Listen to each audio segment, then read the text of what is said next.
Drs. Miller and Hoover will be presenting about PATS clubs at our next meeting on May 28th. So we look forward to that and hearing more about some really good things that are happening in our district. And then lastly, last Friday, May 8th, I had the privilege of serving as a judge for the middle school Envirothon competition at Middle Creek. I'd like to congratulate Ms. Amanda Divert and Holly Allison, who are the club advisors. Their teams did a tremendous job. There are quite a few teams there. Palmyra also competes at the elementary and high school levels as well, and those competitions have been happening too this month. So I just wanted to say congratulations to our students and the advisors for a job really well done. Now I'd like to turn the meeting over to Dr. Kepler, who has a statement he has prepared for this evening. Thank you, Mrs. Martin, board, and public that's here tonight. In order to provide needed clarification for our general public and our coaching staff, I provide the following public statement. The renewal of winter coaches is addressed in the PAEA collective bargaining agreement or our teacher contract. As stated in Appendix B of the teacher contract, the renewal of winter coaches is to take place at the first May board meeting. As a matter of normal business, the administration reviews coaching recommendations with the Board of School Directors. This review was conducted in an executive session prior to the regular board meeting on April 23rd, 2026, and was announced by the board president at the April 23rd, 2026 regular board meeting. As many of you are aware, this winter the board directed an investigation into the wrestling program following the receipt of concerns related to student safety. An investigation was conducted by our solicitor. That investigation identified multiple policy violations and safety-related concerns that occurred within the wrestling program. As a result, the board believed it to be prudent and appropriate to consider additional candidates for the program's head coach and directed the administration to seek additional candidates for the head coaching position. When a change in high school head coaching positions occurs, it has been customary, when possible, for the school district to have a head coach board approved and allow the head coach of the program to be involved in the selection of the rest of the coaching staff.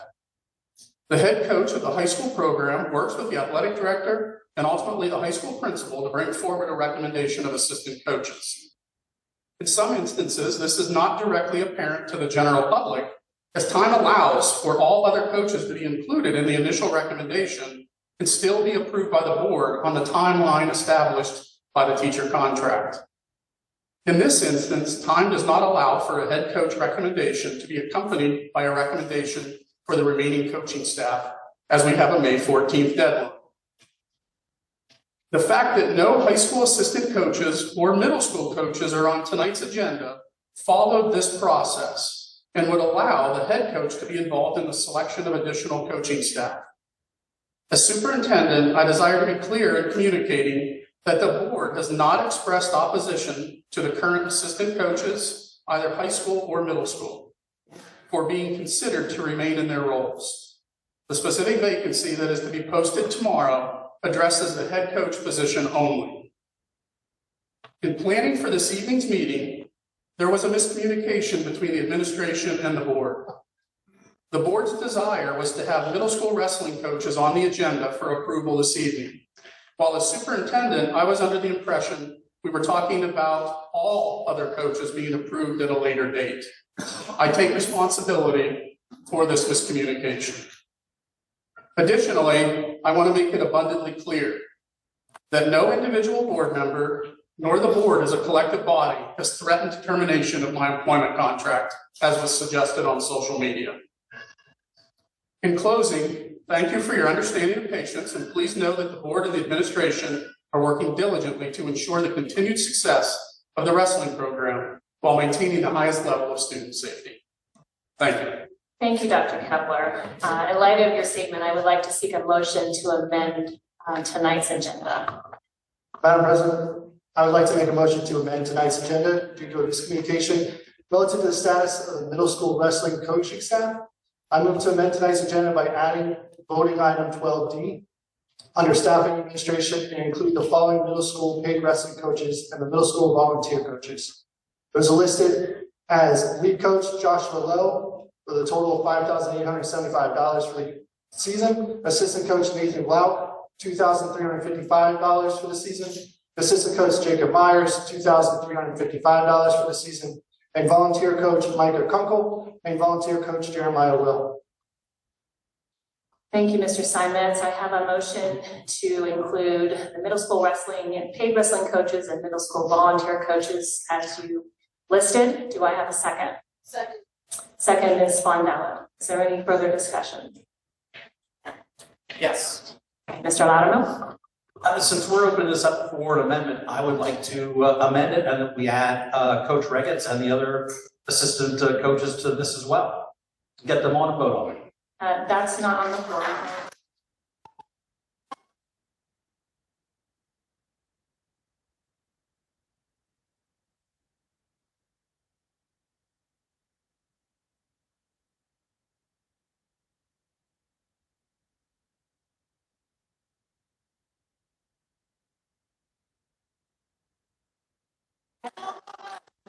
I appreciate there's a lot of passion in this meeting, but this is a public board meeting, so we need to. Excuse me, if you cannot maintain your decorum, we're gonna have to ask you to leave. So please don't do that. I don't want to have to ask anyone to leave. I want you to be here because everyone is obviously very passionate about this topic. We want to have a discussion together that's both professional and appropriate as adults. So let's set a good example for the students that are in the room, please, right? So the motion on the floor,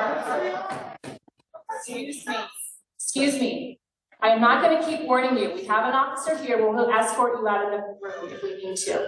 So that's please remain professional and adult. You're setting a bad example for our students. Can we please not do that?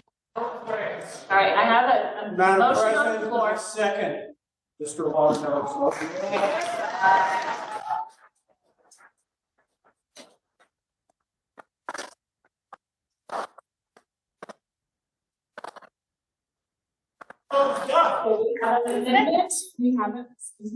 We have an amendment to the initial motion to add additional coaches. And we have a second. Is there any other discussion of that? All those in favor of the So you can clarify what is the amendment? What exactly are we voting on? your amendment? Can you reiterate it for the public? Since we've opened this up, that we add in Coach Regetz and the additional high school coaches as well. And that was seconded, so now we will vote on that. It's not a roll call vote, it's not our policy to be a roll call vote. So we will say, I think within the realms of the situation, board member can request roll call vote. I think it's important that everybody knows where everybody on this board stands. Could you speak up a little bit? We can't hear you. Sorry about that. I think it's the situation where everybody in this community needs to know where every board member stands on this.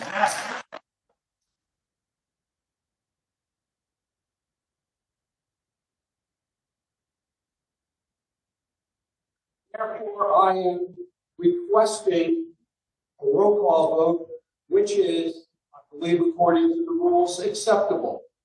yes, you can request that, and I will allow that. Thank you.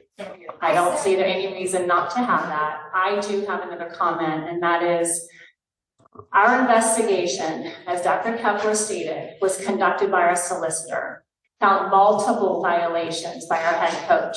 We cannot treat our coaches any differently than we would treat our teachers or our other staff. And so we cannot lower our standards for our coaches. And that is specifically why I will be voting against that, because this is important that we uphold our policies. If we didn't enforce them, then why have them? And that's just ridiculous that we would even have a policy we're not going to enforce. So, excuse me, please be quiet while we're talking. So I will be voting against it for that reason. So let's take any other discussion Yes. before we take the roll call. Yes, if the people in this community actually knew what was in the report and the circumstances,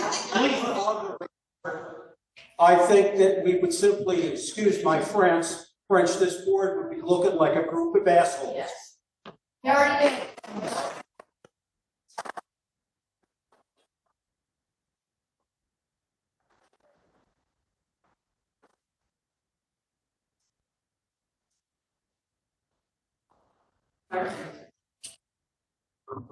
I also want to say something. I think the community and the people that are out there in the audience also want a roll call vote. Yes. So, I agree with that.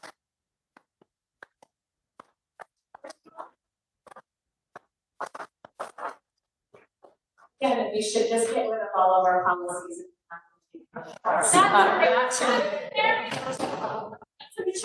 That's enough. We are holding a board meeting.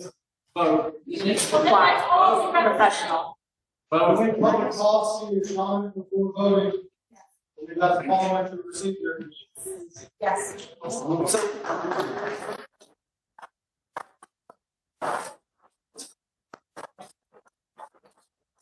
This is a motion to amend the agenda. That is it. We are not voting on any substantive motion at this point. So we are allowed to amend the agenda before a visitor comment or public comment. So that is not correct.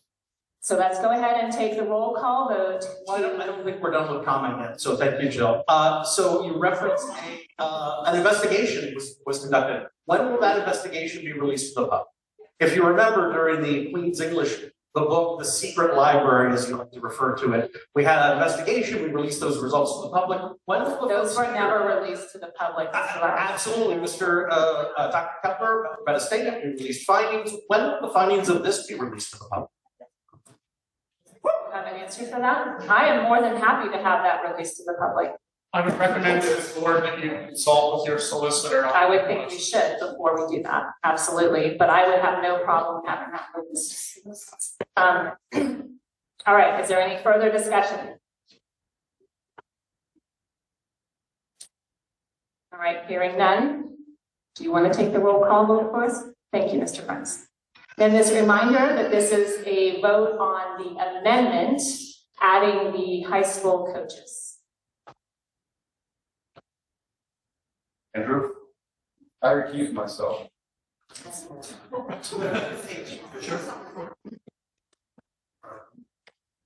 Please be quiet so we can hear the votes. Fisher? Fisher? I'm sorry, can you put the microphone for the vote, please, so that the public can hear what Mr. Andrews said? When you ask the people to speak up, it's hard to be heard. My apology. I said, I recuse myself from the vote. Could you please repeat the amendment for me one more time? The amendment was to add the high school coaches to Mr. Steinmetz' original motion, which was adding the middle school coaches. All high school coaches. I believe that's what Mr. Loudermilk stated, yes. Yes. Guy? Yes. Gilligan? Yes. Alderman? So this is just adding the high school coaches. Yes. Loudermilk? Yes.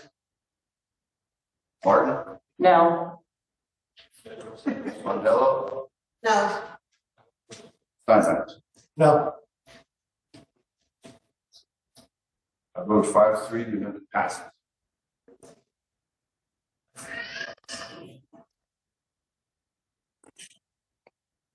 All right, so now we have a motion on the floor to approve the middle school coaches as well as the high school coaches to amend the agenda.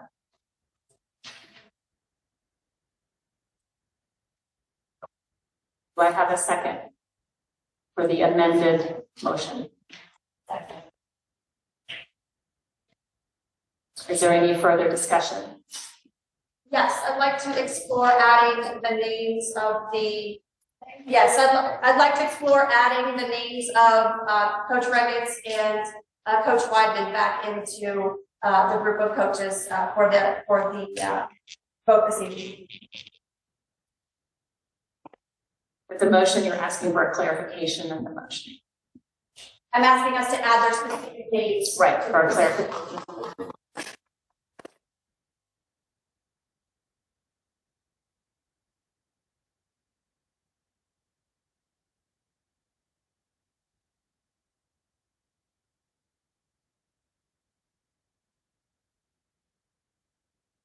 Is there any further discussion?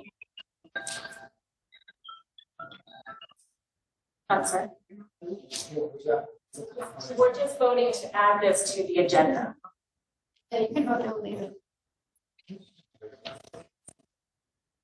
Is there any further discussion? Just for clarification, I guess on Christine's question, Dr. Gilbert, you have a list of the high school coaches and their dollar amounts, just the same way we do for the middle school, is that correct? That those will be added in? I would need time to pull that up and do that. That is what goes forward as an approved motion. So a reminder, we are just voting on amending the agenda to include. Which will be voted on later. Which will be voted on later, but it will be connected together if we approve this motion. I just want to make sure we're clear that under the umbrella, the generic umbrella of high school wrestling coaches, the entire list that was submitted to the office, we will be including all. They don't have to be detailed out here, unlike the middle school coaches that aren't detailed out. And we're covered and we'll be good. No. I think that's something we should pause to You need get that- that information so that we can vote on the appropriate. The vote we just took was to add your amendment to the amendment. So that has been approved. Now the entire amendment needs approved. I think we should take time to make sure it's clean. Well, that's the clarification I was looking for. Thank you. Okay, let's take a 5-minute recess while the administration is able to pull that together.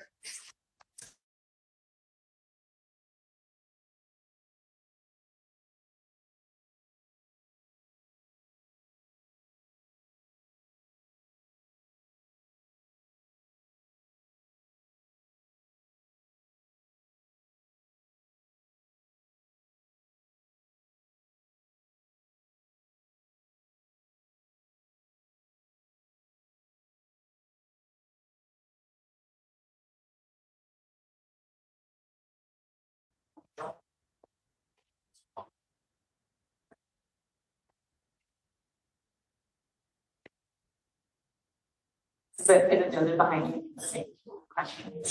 All right, so the names and the amounts are now listed on the screen and will be incorporated as part of the motion. So to clarify for board members, this vote is to add this as item 12D to the agenda. So we've approved the amendment to the amendment, and now we're voting on that finalized amendment, whether or not to add that to the agenda. Correct. Thank you, Mr. Price. And with Yes. that, be a roll call. Sure. Fisher, Yes. Guy, Yes. Gilligan, Yes. Holloman, No. Laudermilk, Yes. Martin, No. Mondello, No. Steinmetz, No. Andrew.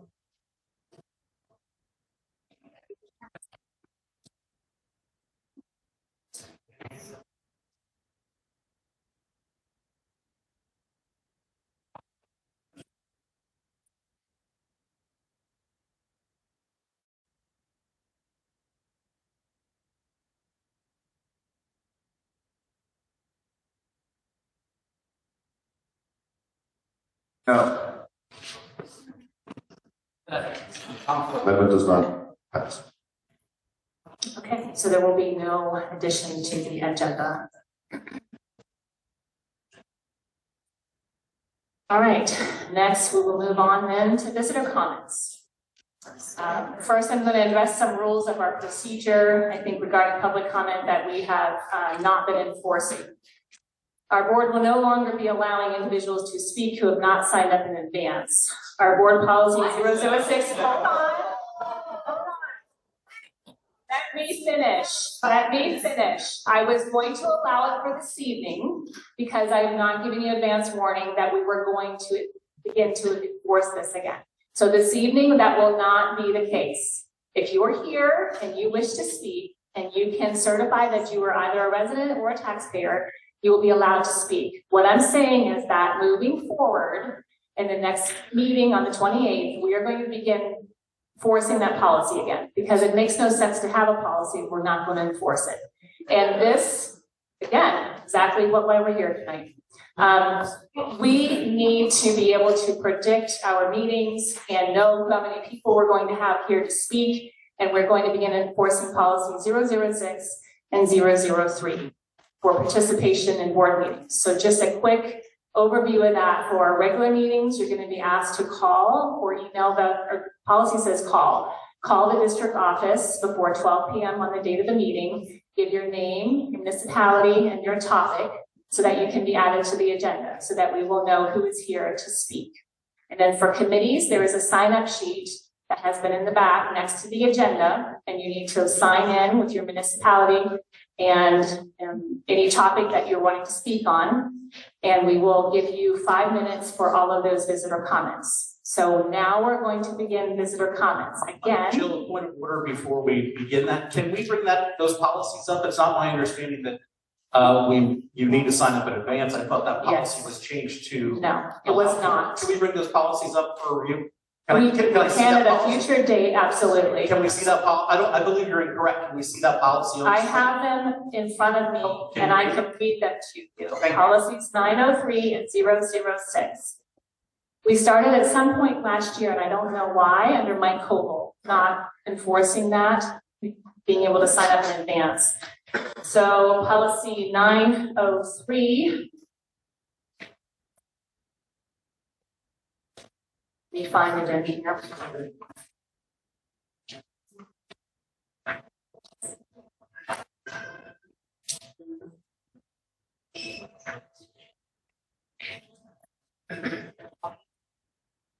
Policies and reports.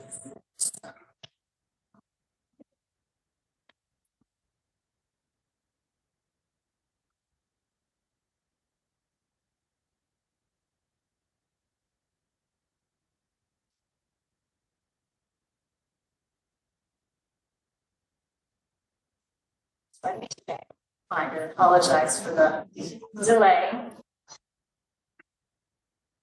Do you have, hold on, do you have where the language is?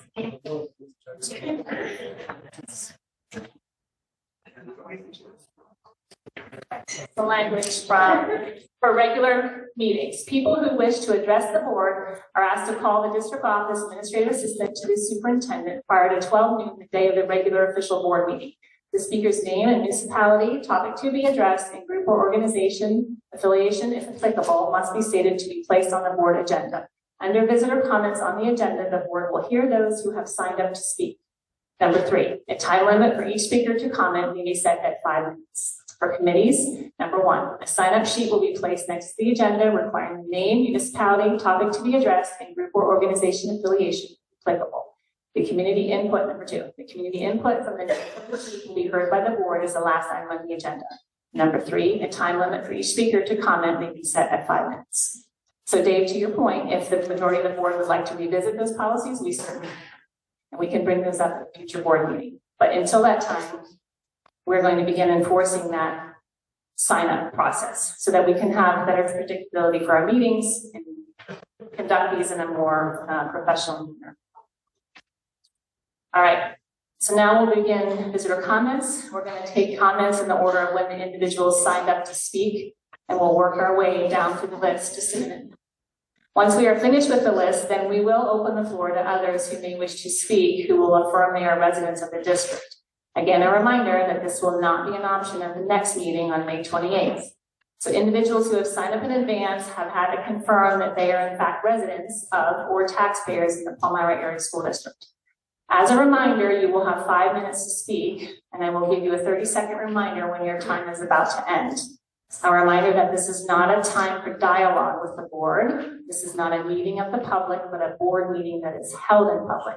So the purpose of this public comment period is for the board to receive input from the community, for you, the public, to inform us, the board, about your views and your concerns. A reminder as well that the maintenance of decorum and professionalism by the staff and board members should not be viewed as a lack of support for anyone who comes to speak to us. Again, this is a board meeting that is held in public, not a meeting for the public. So I'd ask my fellow board members to also adhere to our rules of decorum and professionalism. Our meetings are structured this way to allow our board to carry out our responsibilities on behalf of the school district. Constituent reports and public comments are important parts of our agenda. We value hearing from the school and community members. This is a one-way communication to the board. So if you have specific factual questions or complaints, please check in after the meeting with the staff who are in attendance this evening, and they'll be glad to assist you. Also, please address your comments to the board as a whole, not to individuals. Courtesy is appreciated. You may not donate your time to another speaker. Let's all remember to try to set a good example for our students with our behavior tonight, including my fellow board members. Your help in maintaining a respectful and purposeful environment is appreciated as we continue working together to support students and advance the mission of our district. Our policies 903 and 006 do not permit spontaneous discussion from the audience, so please refrain from doing so. Lastly, please refrain from using individual student names for their protection. We are not going to tolerate comments which target individual students. We appreciate you coming to this meeting and sharing your thoughts with us. Your views are very valuable, regardless if you feel that we appreciate it or not. We do. Taking the time out of your busy schedules to be here with us tonight. I know some of you may have never been to a school board meeting before, so I thank you for you taking your time being here this evening. So now we're going to go through the list in order of when they signed up, and then we will open the floor. First is Ms. Mary Wyden. Okay, your 5 minutes will be, yes, that's good. Here, I'm going to pull it down just a little bit. Got it? That's better, thank you. My name is Sue Weidman, and I am a resident in Palmyra. Our grandchildren go to Palmyra School District. It wasn't very long ago where we got a newspaper and we could see everything that was going on. Now all the younger generation, they get everything online. And sometimes if you don't access all of that, you don't see everything online. And I would like to propose that there's some way that we can celebrate the awesome things that the kids in Palmyra are doing. And in addition to the wrestling team, there's a lot of other things too. I mean, how about that robotics team? If you didn't know this, you guys probably do, but how many people in the public know this? Mid-Atlantic District champs, world championship bound. They are going to a world championship competition. How many people knew that? And my question is there some way that we can celebrate that, put it out there for the public? I don't mean on Facebook, I mean on our school. There is a kiosk that flashes the time, the date, no school. Okay, that's worthless stuff. If you go to other schools, they have a sizable kiosk and they're saying, congratulations to the world championship bound robotics team. Congratulations to the field hockey state champions, coach of the year. And how about that wrestling team? Congratulations to this wrestling team that has brought notoriety to this community. Do you know how the gym is packed? Because these guys are wrestling their butts off. Do you know how many kids show up at AM lifting? They are committed. Do you know how many weekends after season they spend with their coaches at tournaments, trying to get better, qualifying to go to this tournament and that level? This is a new commitment that Palmyra has not seen in a long time. And this is a question I have. In January, when we were all here before, I thought these guys were okay. There was an investigation done in whatever allegations that some people had for them. I thought that was okay. So now it's just all of a sudden brought up again that their contracts are not going to be renewed. How many other coaches are under the microscope for all the things that they do? I think every one of their names would be canceled. I think you should have a look at that. That is just embarrassing. And it's embarrassing to see this board. You see, I never realized the power of a school board member. Oh my goodness, you piss somebody off and your family is dead. Your coaches are dead. What are you going to do? Just vote 5-4 and sit there and smile. Nobody's going to do anything about it. But I just have one thing for you to remember. You work for us.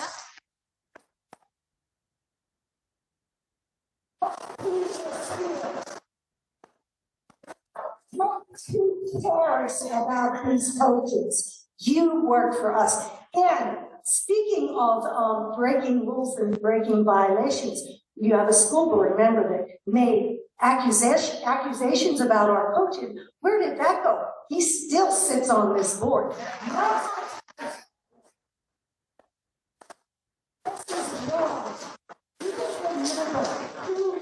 Work for it, because we will.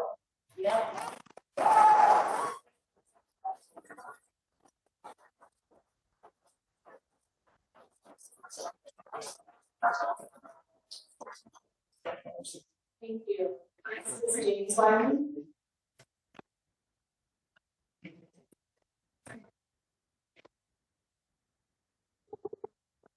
Put it up a little bit for Yes, your voice. yes, that's my wife and I get to live with Go her. ahead.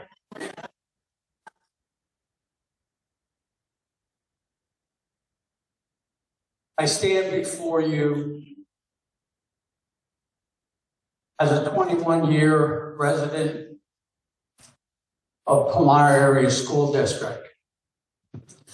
Stand before you as a 40-year coach in wrestling and numerous other sports.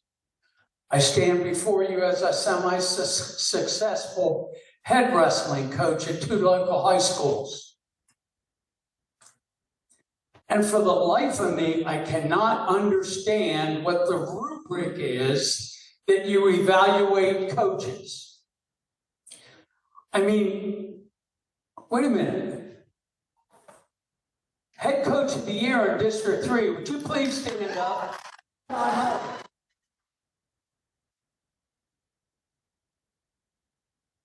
Assistant coach of the year, Josh Watson. Yes, my son.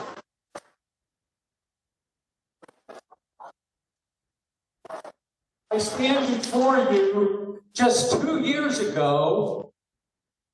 It wasn't this board, it was another board that approved me to be a volunteer assistant in the Palmyra School District Wrestling Program.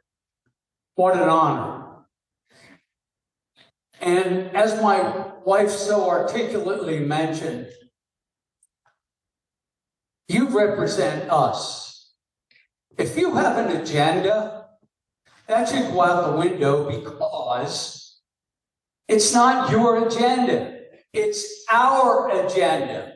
And as far as wrestling goes, it's their agenda right here. You have wrestlers, you have parents, you have former wrestlers. And let me just say this, that, I think that there are 2 people in this room right now who could run this program as well as maybe John Regetz. And I'm too old to do it. He's done a great job. The varsity assistants have done a great job. The entire program is comprehensive from elementary school through senior high school, and where are you beyond? Where are your young men that have graduated and members of our community? I just think it's unconscionable that you could even consider and to vote as you have this evening. I don't know what your backroom agendas are, but I can't see them as being positive for Palmyra wrestling. Please bear with me if I may. I'd like to represent someone else who gave me a letter to present, if I may do so. 1 minute and 30 seconds left. Well, I'll do my best shot, okay? To the Palmyra Area School Board, my name is Corey Blau. I am former Palmyra wrestling student athlete, former wrestling coach, high school wrestling referee. I'm writing in strong support of the Palmyra wrestling coaches and respectfully ask the board to keep them in their positions. The responsibilities of high school wrestling coach go far beyond simply teaching moves on the mat. Coaches are responsible for leading training sessions, mentoring student athletes, managing all aspects of the wrestling program, planning practices, etc., etc., etc. I would like to present this to the board. You may do with it as you wish instead of reading the entire thing. Okay? And it is signed, sincerely, Corey Blau, former Palmyra wrestler, former wrestling coach, and high school wrestling referee. 30 seconds left. Yeah. Thank you, sir.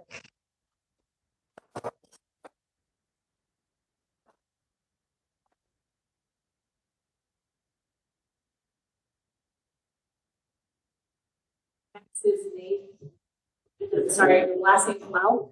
All right, go ahead, sir. Good evening, members of the school board, parents, community members. My name is Dave Block. I'm a 2003 graduate of Palmyra. In this past season, I had the privilege of serving as the assistant middle school wrestling coach alongside Josh and G. First, I want to sincerely thank the district, the administration, especially all the families for giving me the opportunity to coach these young men. We finished the season with a record of 15-8. But more importantly, I truly enjoyed being part of their growth, both on and off the mat. Parents, you are raising some incredibly respectful young men.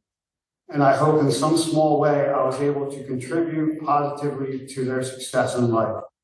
I also want to thank the athletes themselves. Coaching is never about wins and losses. This group represented Palmyra well, and they should be proud of that. That said, I would be lying if I said I wasn't disappointed and confused by the decision not to renew the wrestling coaching contracts. In my professional career, I served as the chief operating officer of a company and I oversee 50+ employees.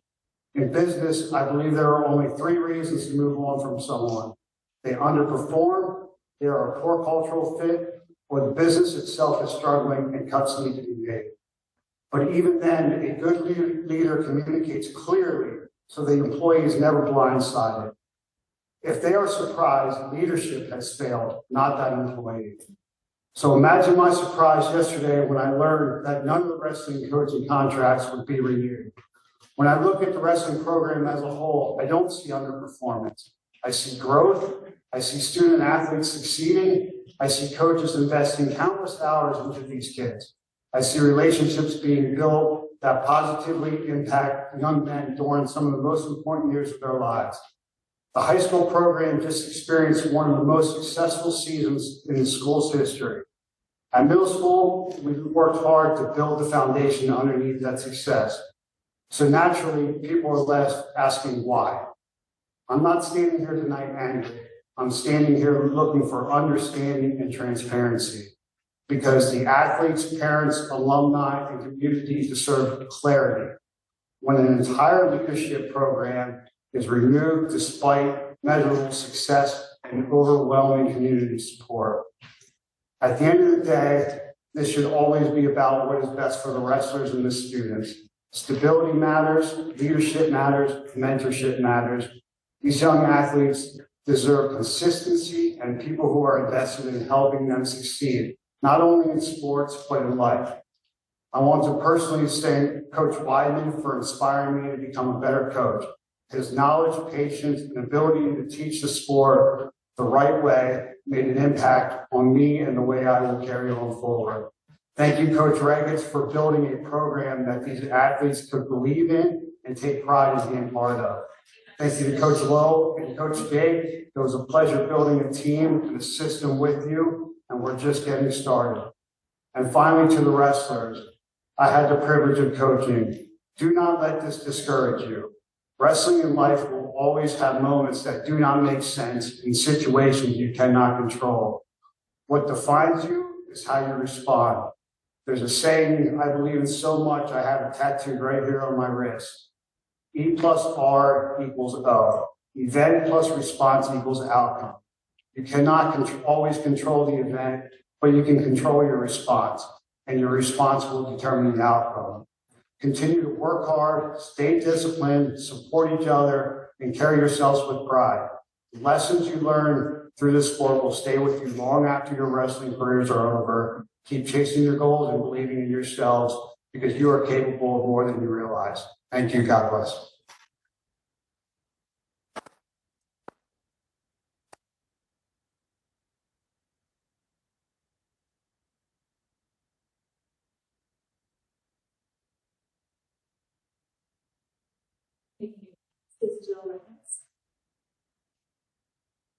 Right, you might want to bring that down a little bit for you. Should have brought my stool. There you go. All right, go ahead, your time will start whenever you're ready. Okay. So the last time I stood here, I was prepared to defend our wrestling coaches, my husband, Jonathan Regetz, and Josh Weidman, after they were suspended over allegations that surfaced only after a board member's son was disciplined for repeated unsportsmanlike conduct. I didn't give full remarks that night. I let the community speak for us, and the community did speak. Our coaches were reinstated. They went back to work and led Palmyra to a historic season, the program's first ever team trip to states, its first state place winner in decades, and both named District 3 Coaches of the Year by a landslide. So let me be clear. If anyone is now trying to push these coaches out, it is not because our coaches failed, for lack of leadership, or because the community lost faith in them. They did everything a great coaching staff is supposed to do, and everything this program desperately needed. They built belief, demanded accountability, led with integrity, and raised the standard of what Palmyra wrestling could be. And that success didn't happen by accident. It came from coaches who give their hearts, their time, and their own resources to these kids over and over again. For these two coaches, there is no off season. This month alone, they are gone every weekend, spending their own time, energy, and money to enrich these kids' wrestling experiences and lives. That is the dedication that built this program. So the question is simple, and the community deserves an answer. Why would the coaches who just delivered this level of success be pushed out now? And why would board member Corey Andrew, whose personal conflict sits at the heart of this situation, be permitted to participate in any discussion, influence, or decisions involving their future? To refresh everyone's memory, Corey's child was disciplined by coaching staff for repeated unsportsmanlike conduct. Within minutes, complaints were filed against Coach Jonathan Regetz and later against Coach Weidman. The allegations were answered, their characters were attacked, and they met that attack not with resentment, but with their usual strength of character. Then they returned to lead their athletes with integrity and coach a team that made history. Now, after everything this program accomplished, we are here yet again in this room, fighting to keep the coaches who made it all possible. That should concern every person here. Because if two coaches can lead a team to this success and still be pushed out because one board member can't be told no, then what message does that send to our kids? It says performance doesn't matter, character doesn't matter, community support doesn't matter. What matters is whether you upset the wrong person. And President Martin, I would ask you to think very carefully about the optics of this moment. Using child safety as an excuse while abusing the very process that is meant to protect them, that is the real danger. One great thing about this community is that it shows up for what it cares about. When people show up at the polls next year, do you want them to remember the board president who listened to the community and protected a fair process? or one who allowed politics and one board member's personal grievance to override the will of the community. Tonight, my ask is simple. First, that Corey Andrew recuse himself from all discussions, sessions, influence, or decisions involving our wrestling coaches. Second, since the head coach wrestling contract renewals have apparently again been excluded from tonight's staffing discussions, I'm asking at least one board member to make another motion tonight to bring the wrestling coach renewals to a vote and to hold that vote publicly so this community can see exactly where everyone stands. And if Mr. Andrew fails to do the ethical thing and voluntarily recuse himself, then each board member should address on the record whether his participation is ethical or appropriate given his direct personal conflict. Our community deserves to know who truly stands with the athletes, the families, and the program, and who stands for politics. Corey, I also want to say this publicly. I forgive you. Not because the damage you tried to cause does not matter, but because hatred does not deserve a home in my heart, and bitterness is not the legacy I want to model for the children watching this. Regardless of what happens tonight, Jonathan Regetz and Josh Weidman have already created a legacy. They gave Palmyra the greatest wrestling season in history. Now this board and administration must decide what legacy it wants to leave. One of integrity, fairness, and courage, or one of retaliation, cowardice, and abuse of power. Please don't let that become Palmyra's legacy. Thank you.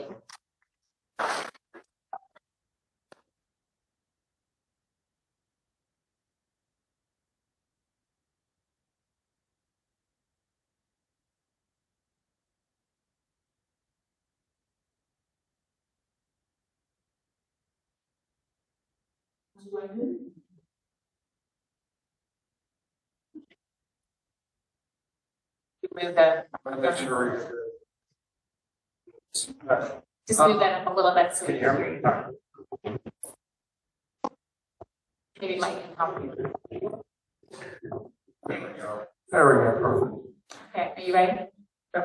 All right, so the school's mission statement includes a mandate to provide an environment that empowers students to develop their unique potential. When I joined the coaching staff, that environment did not exist in the wrestling community. Over the past 5 years, Coach Regetz and I have invested countless hours with other coaches, parents, and student athletes to build this Palmyra wrestling family. The program's accolades speak for themselves. The board knows about these accomplishments, but apparently that's not enough. But there are some stats that you don't know about that I'd like to share with you. More than 150 students from K through 12 participate in the Palmyra wrestling program. Last weekend, we had 3 wrestlers qualify for the National Freestyle and Greco tournament at one of the toughest tournaments in the country. 6 of our wrestlers will compete this weekend at Greco and Freestyle States. Memorial Day weekend, we're traveling down to Virginia where 8 of our wrestlers are competing in national duels in Virginia. John and I will be at every one of those competitions. Spring, summer, and fall, I run lifting at 6 a.m. Monday, Wednesday, and Friday. For the first 2 years that I did it, my son Nick and I were usually the only ones there. But now, consistently, we have 8 to 12 kids show up three mornings a week, all year long. The Booster Club pays for memberships at local wrestling clubs. And when I started, wrestling season ended in February and started in November. Last week, we had 2 van loads of wrestlers show up at practice, and it's May. For years, we've been preaching the pursuit of excellence to our kids. Wrestling season ended in March, but summer wrestlers are winter champions. We want our wrestlers to strive for greatness. So we push them to train. We encourage them to come to morning lifts. We provide opportunities for them to excel, and we show up for them. The biggest challenge I've faced as a coach is getting kids to believe that they can be great. We teach them moves and train them in the sport, but without faith in themselves and what's possible, that effort will always fall short. Faith in what can be leads to a different kind of work ethic. Failure becomes an opportunity to learn. Focuses on the goal, not on the cost of attaining it. Faith gives athletes a license to dream and to strive and to achieve. The pursuit of excellence is not constrained to the wrestling mat. Lessons we learn in the mat room translate to real life. Hard work is rewarded. You get what you learn. Failure is always part of success. Greatness is for those who pursue it. You can achieve anything you put your mind to. Pursuing excellence makes better employees and better bosses, better husbands and wives. It makes better fathers and better members of the community. It builds great leaders that change the world, one relationship at a time. But pursuing excellence is hard. It requires accountability and standards. It requires absolute honesty, especially with yourself. John and I have made no secret about our intentions as coaches for the Palm City Pinners. We promote excellence for our wrestling team and for the individuals in our program, on the mat, in the classroom, and in their personal lives. I'm willing to stand here on my record. Are you? I voted for some of you. I'm a registered Republican. I want to know, what are you here to promote? Would you trade with this guy to fulfill his vendetta? By what standards have you made the decision to break up our wrestling family?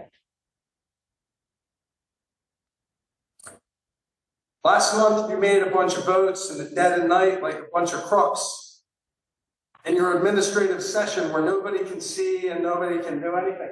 But thankfully, some of your board members called it out, and now we know where you stand. 30 seconds. You have a good day. We'll see you at the next one.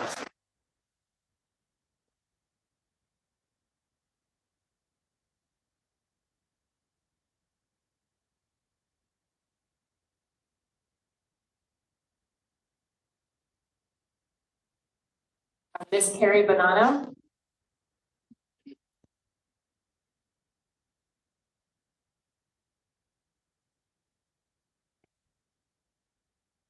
Thank you, Mike. Go ahead, Carrie. First, I would like to acknowledge what's happening with the wrestling coaches, the members of the public who are here to show their support and speak more knowledgeably about the situation than I. Instead, I'm here tonight to discuss student needs and the progress we have made to fulfill them. Perhaps it was April when I spoke about how much our school district does to serve students in need, but the district can't solve every problem. It needs the public's help to fill the gaps. I came to that board meeting with a wish list and published that list on Facebook in the hopes that people would rally together and provide. My plea came at the last minute, so I urged the community to address the issues that needed a quick resolution before the end of the school year. Prom tickets for those who couldn't afford the cost, evening wear, yearbooks for middle school, lunch debt, caps and gowns for seniors so they can participate in the graduation ceremony, clipboards and ponchos for outdoor ed. Thanks to some generous donors as well as local businesses, all graduating seniors now have a cap and gown.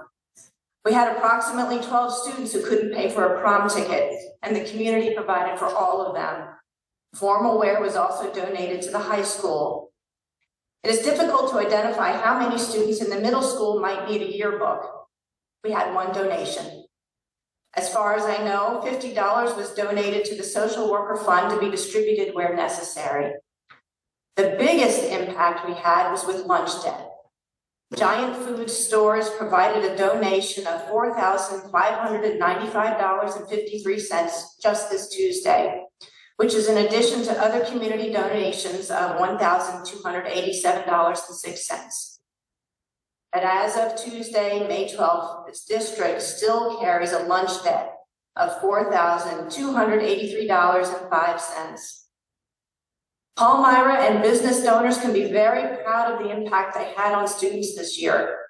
Everyone can participate in graduation. Everyone who wanted to go to prom was given the opportunity to do so.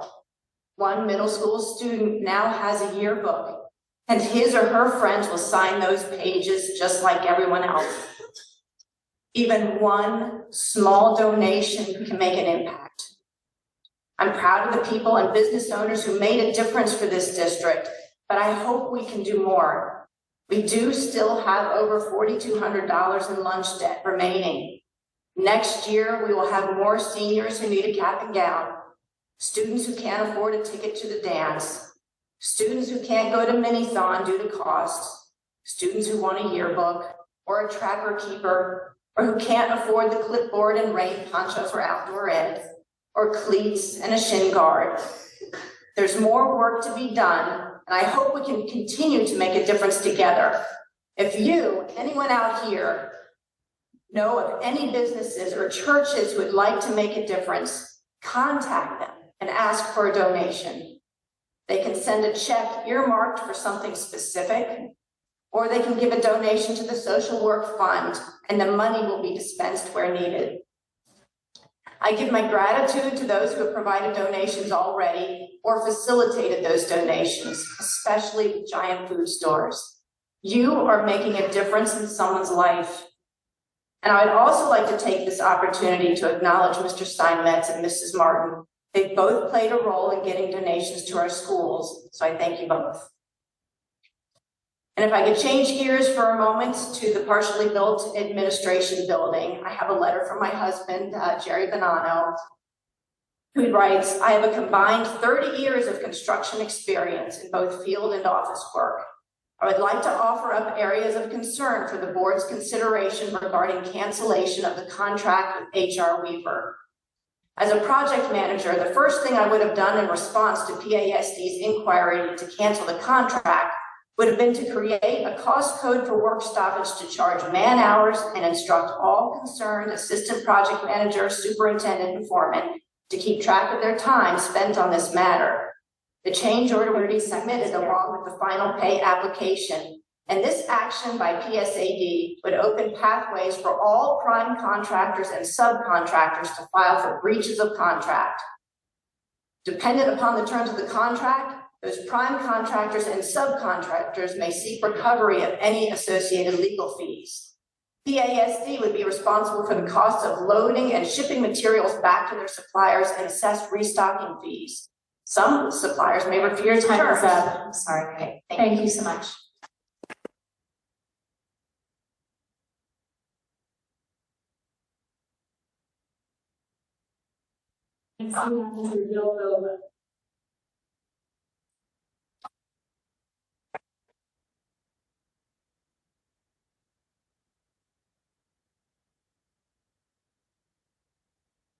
Been a lot, learning.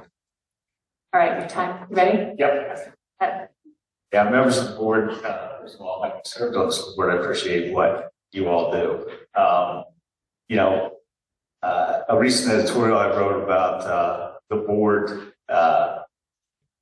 not this board actually, every board and every local government unit has come under some scrutiny for some reason. When I said the board, actually, according to the school code, the board is to set policy and the administration to implement the policy. I don't think that was a very groundbreaking opinion, but also I thank all you guys for serving because it's tough. I've been there. In fact, we went through a lot of similar things with one particular coach. We went through a building program, and it's not supposed to be easy, and you're getting a taste of it now when 300 people show up in an auditorium. It's a difficult role. I'm not sure the public appreciates how difficult it is. Especially, I heard a couple references to executive session, which concern me. One is personnel should definitely be talked about and dealt with in executive session, and the public should not be aware legally. On top of that, board members, any board member, one of the previous speakers mentioned that several board members called and told them what was discussed in executive session. That is against the law. So that just should not, simply should not happen because things are discussed in those meetings that, by law are private. Like this is not also anything groundbreaking. The other thing was the role of the Republican Party in all of this, and I believe Board Member Loudermilk singled out the Republican Party. The school board members are elected officials. They're not elected by any one group in particular. They're elected by the community. I understand that people have a vested interest in this room, and I don't know what happened in any of this. Because we will continue to be involved, because under the election code, the Republican Party and the Democratic Party under the election code is charged with having candidates to run for these offices. You're a local government unit. You're subject to all those rules and regulations. And whether it doesn't matter what the issue is in executive session, that should never get out from the board. I don't know if there's a solicitor here, but the solicitors are in those sessions for a reason, and guidance is given. As far as the rest of I was going to talk about this. I had no idea this was going on. So, but fast forwarding, to this, if a report could be made public, that would be great. Unfortunately, sometimes it cannot. So the board has to act in the best interest of the school district, no matter what. We're hearing from out here. When I was on the board, actually, the field hockey people still don't talk to me. My daughter was on the field hockey team because I made a vote because it had to be made. So I encourage you, speaking on behalf of the Republican Party, I encourage you to continue doing what you're doing and do it in the best interest of the Palmyra area school district. We appreciate you. We will continue to recruit candidates like we always do. Like, it's our job. It's prescribed. Like, that's what we do. That's what the Democratic Party does. This isn't a partisan thing, and they should do that. And it would be great if more people, frankly, stepped up to run for local offices, because it's very, very difficult to get people interested in running for local office, and we would encourage that. So anyway, I thank you all for your service, all what you're doing. I believe, Jill, you should be celebrated, frankly. Your resume should be celebrated, and instead you get skewered here. By the way, the previous speaker, and I'll wrap up with this, that's great. I'm glad to write a check, because I think focusing on that last, that bottom 10%. Thanks, Jill. All right, thank you. Can we show respect for our speakers, whether you agree with them or not? I don't agree with some of the things that have been said. Many of you probably don't agree either. Can we just show respect to one another? It's very easy, very simple. Let's just act like adults, okay? Please. All right, next we have Emily Weidman. So I just want to say that I'm also a registered Republican, and I didn't vote for any of you. Is my time started? Yes. Okay. Members of the board, I address you tonight with an overwhelming feeling of disappointment. My disappointment does not lie in the absence of a motion to approve the renewal of the wrestling coach's contract from the agenda tonight. No, see, that move feels right, just as expected from your VP. My disappointment is in the rest of you, four in particular, for being weak and spineless and easily manipulated. You see, Corey Andrew doesn't surprise me. I've known him for years, and he's a snake. He's a manipulator, he's callous, he's a slanderer, and he's a liar. He's the epitome of a narcissist. Corey doesn't disappoint me. You can't be disappointed when you expect the worst from someone. In fact, he's predictable, which makes him really boring.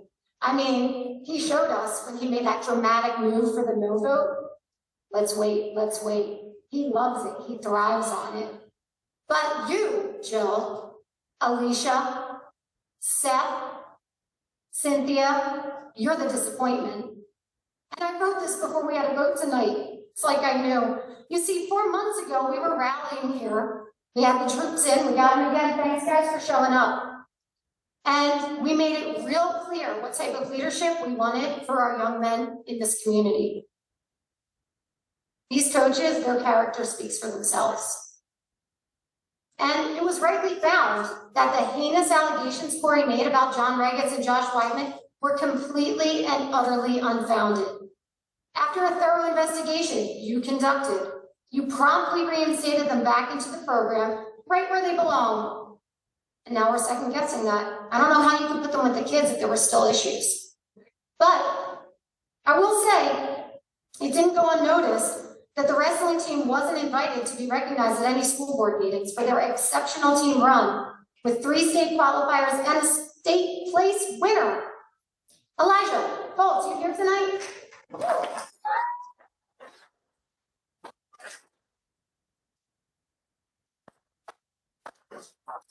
Elijah, man, I don't know what happened. They must have lost the invitation in the mail because, I mean, how could the board possibly have forgotten to send it? You're the first state place winner since 1988. Oh, and you may have heard the coaches, Regetz, Weidman, District 3 Coaches of the Year. You may have taken our silence since our last encounter in January as a sign of weakness. It wasn't weakness, it was grace. We gave you all grace for what you put us through, what you put our coaches through, what you put our boys through, our kids.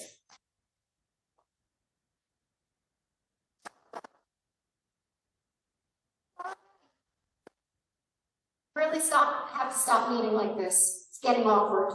In fact, let's be real. How many times are we going to play this game? I'm kind of over it. But now your silence, it speaks volumes. It tells us exactly who you align yourself with, this guy. You hid behind closed doors so that you wouldn't have to publicly out yourself with the vote, but you did it tonight. Alicia, you did a great job saying yes to put it back on the docket and then a hard no. I have not seen or heard a single public comment that speaks in favor of this decision. Sorry. Yet, I hear and I have read hundreds of comments, thoughts, and prayers in favor of the contract renewal. These have come from parents, wrestlers, coaches, friends, really anyone with a brain between their ears. Yet here we are again. It begs the question, what other slimy deals have you made with Corey behind the closed doors? Does he have dirt on you? Are you getting his vote in return for some deceptive alliance? If you have concerns about the optics of the board right now, you should. You look corrupt. You look weak. You made backdoor deals. You're driving out excellence. You're actively working against our children. You see, when you voted against renewing the coach's contract, you voted against my family. You voted against my son Nick, my son Sam, you know him, Alicia, and their friends, their teammates, and the 150 plus kids in this community who go out for wrestling each year. I thought you were elected to do what's best for kids, and we won't forget. I'll leave you with this. It's your primary responsibility to make decisions based off of the input from the community. That's us. Yeah. Your time is up. Did you hear me? It's your job to listen.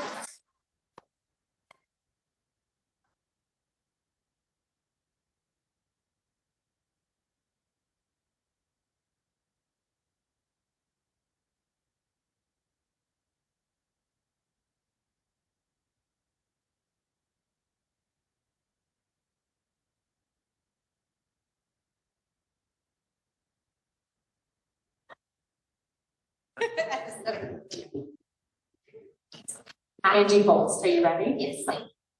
I thank you for this opportunity to speak and advocate for our community and our school district. I have 4 children who come through the wrestling program. 4 of them have been through for the last 7 years. Before I go on to what I had planned to speak, I do want to address some of your statements on your concerns and your reasoning for canceling the contracts. You mentioned that there was an investigation, there were policies that were not followed. My job is an educator in healthcare, and I work alongside leadership to mentor and work with people who have made infractions against policy, because usually we don't completely dismiss valuable, committed employees when there's an issue. We work with them, we coach them, and we educate them and make sure that those policies are followed moving forward.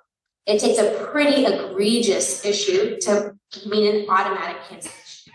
So I do want to address your specific comments. And I also want to point out that most of the people speaking tonight are parents. We're talking about our children, and we're telling you we feel safe with our kids, with these coaches. So now I'm going to go back to my plan statements.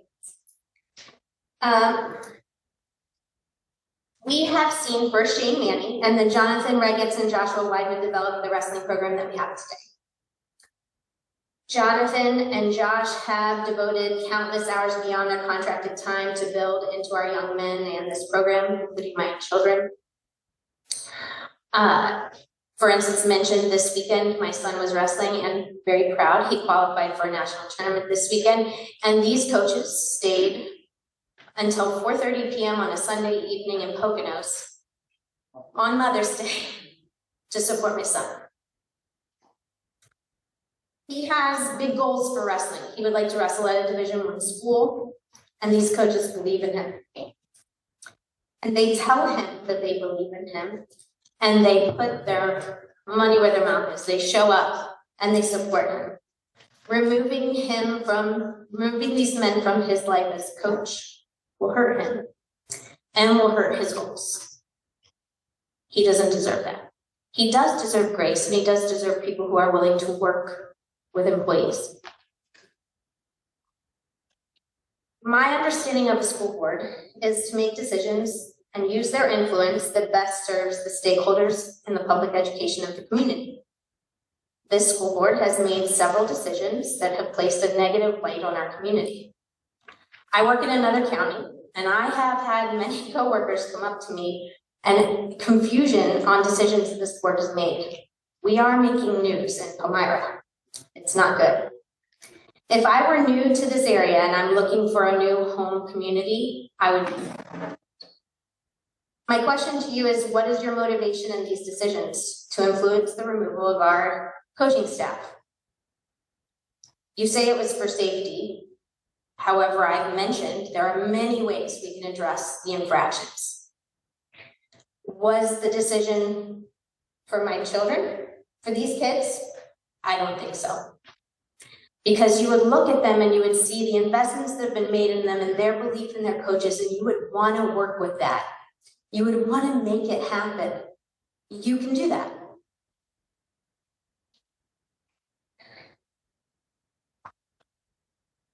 In the past several years, many talented wrestlers have left our district to wrestle in other districts or at private schools. We currently have multiple wrestlers on our team that have chosen to stay here when they could easily leave because of the momentum, performance, and coaches of this current team. If we lose these wrestlers and we create negative attention in our community, it hurts all of us, not just wrestling families. It begins to impact the desirability of Palmyra, and that's all of us. Also, I do want to let you know that we are watching. The voters are watching. Many of us are Republican voters. We are watching, and we will be thinking about these actions, these choices, these decisions when we vote in our next elections. Please represent our best interests. Remember your responsibilities and commitments. I believe you ran on no new taxes, transparency. These decisions do not accomplish that. What goals are you accomplishing? If you want to support these boys, then work with their coaches. Be a good employer. Thank you.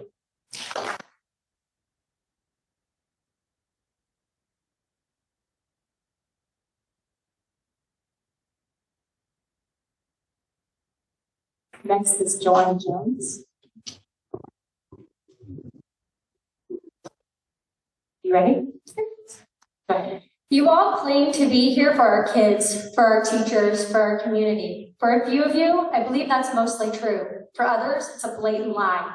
The truth is, a group of you are sitting up there because you want total control and power to do what benefits you. And the last 5 months have already proven that over and over. You don't like something or someone, so you make up lies and allegations.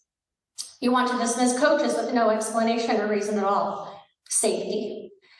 Other than someone behind a closed door told you to do so, These coaches are not only coaching and developing successful programs, they're leading by humble examples and teaching their athletes, your kids, to be mature and respectful at all times, regardless of the actions of others. A life lesson that will last long after a few years of high school sports. Seriously, who do you think is going to apply to coach at Palmyra? Any coach for any sport knows that at any moment, a false and potentially life-altering and career-altering allegation can be filed against them, or who knows what other retaliation can come their way. And they know this board supports that kind of behavior. Good luck finding a new coach for the wrestling program, who in addition to all of that, will also be willing to do the job in unsafe practicing conditions that you refuse to fix. To the Palmyra residents, wrestling community, and media here tonight, pay close attention to what is going on in Palmyra. What is happening with the wrestling coaches is only a small part of the big picture with this board. They are saving money by not having the solicitor here at the meetings anymore. That's a cover-up excuse to not have representation here. If saving money was the real objective, then why are they engaging in an unnecessary legal battle to cancel a building project that is nearly completed? A building that our administration needs. Currently, our administration staff shares a classroom. And this board thinks that maybe the administration should just work from home. They ignore the fact that we have teachers teaching our kids in rundown buildings that are falling apart, roofs that are leaking, AC and heating units that don't work, and security issues, just to name a few. They give our teachers absolutely no respect for the job they do. Teacher contracts are up next, and they plan to do absolutely nothing for them. That should make you just as mad for our teachers as you are for our wrestling coaches tonight. The board refuses to address the issues that need to be addressed because they want a 0% tax raise. Yay! No repairs to our school, no improvements to our building, no more legal troubles, and no teacher raises, meaning excellent teachers will continue to leave our district and go next door where they actually feel appreciated. Palmyra will renew contracts for coaches who don't require their athletes to attend practices, but are able to participate fully at games. Ones that allow athletes to be disrespectful to officials, teammates, and coaches. Everyone in attendance tonight, you need to keep the pressure on this board. Do not say your piece tonight, walk out that door, and move on tomorrow, because that's exactly what they're counting on. They see you all lingering tonight, but in 2 weeks at the next meeting, they know they'll have 10 people here watching them and not calling them out. This is way more than about wrestling. We need to continue being loud and demanding answers from them week after week. To the administration here, you know what's happening is wrong, but yet you don't speak out about it because you do fear for your job. You do know they are that vindictive, and you do know that they have gone too far. The students and teachers that you should be leading and supporting are paying the price because of your silence, which makes you responsible for all of this.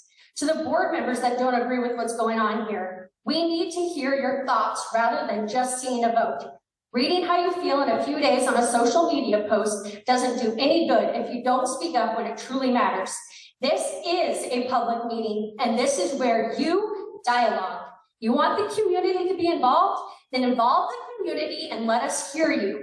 And not just one of you, all of you.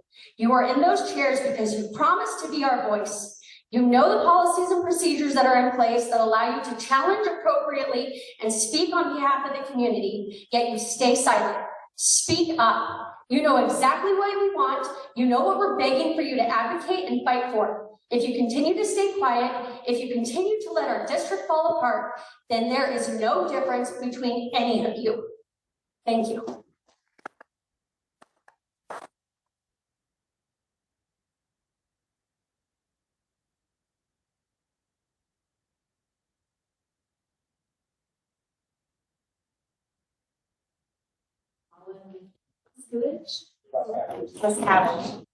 Good evening. Go ahead, you can start.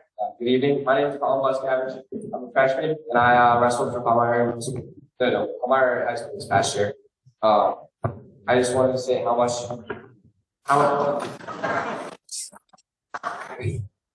it's impacted my life. These coaches have trained me to be an individual that can function in society. They showed me how to respect and treat somebody with kindness. You know, they devote their lives to us. They live, as they said before, they spend all of their time, literally their entire lives for us. Mr. Weidman's family is wrestling, and that's it, because he cares for us that much, you know? You don't see many people waking up 6 o'clock before their day, going to work, to be there for us in the mornings, so we can lift and work out before school, you know? And they do this all year round. It just pains me as a team, I feel like it pains us to see that the way that our coaches and the adversity they've been put through this past year, and it sucks for us because we see how much they devote their lives to us. Yeah, thank you.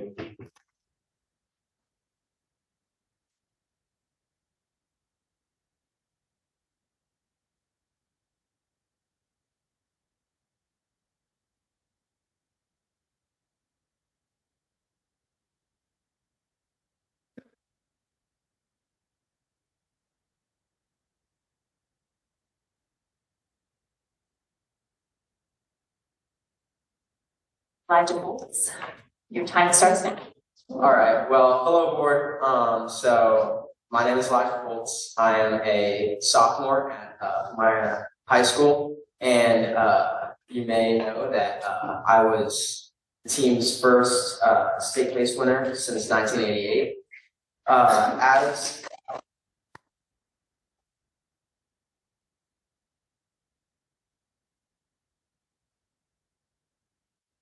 So with hearing that this year, you may be surprised to hear about some of my stats from last year. I had a record of 9-6. I was pinned 2 times, and one of my wins came from Florida. So pretty much did nothing with that win. So obviously not quite the state level season that year, and I was sick. I had a concussion. A lot of stuff happened that year, but now what happened the next year, obviously, being able to place the states, well, that would not have happened without my coaches. They have just been there. They've worked with me. You're not going to be able to have a coach that has the level of technique and knowledge to be able to build you up physically. And again, a thing that is not seen enough in wrestling is your mentality. And I think that our coaches have great mentality, and they're able to push you past your limits. I just think that as a team, we have been able to work and just be able to push ourselves past barriers. And that's going to create us into people that pass wrestling. That's just going to allow us to be strong past high school, through college, through our careers, right? Wrestling isn't just about getting a win. It's about working hard and creating a character.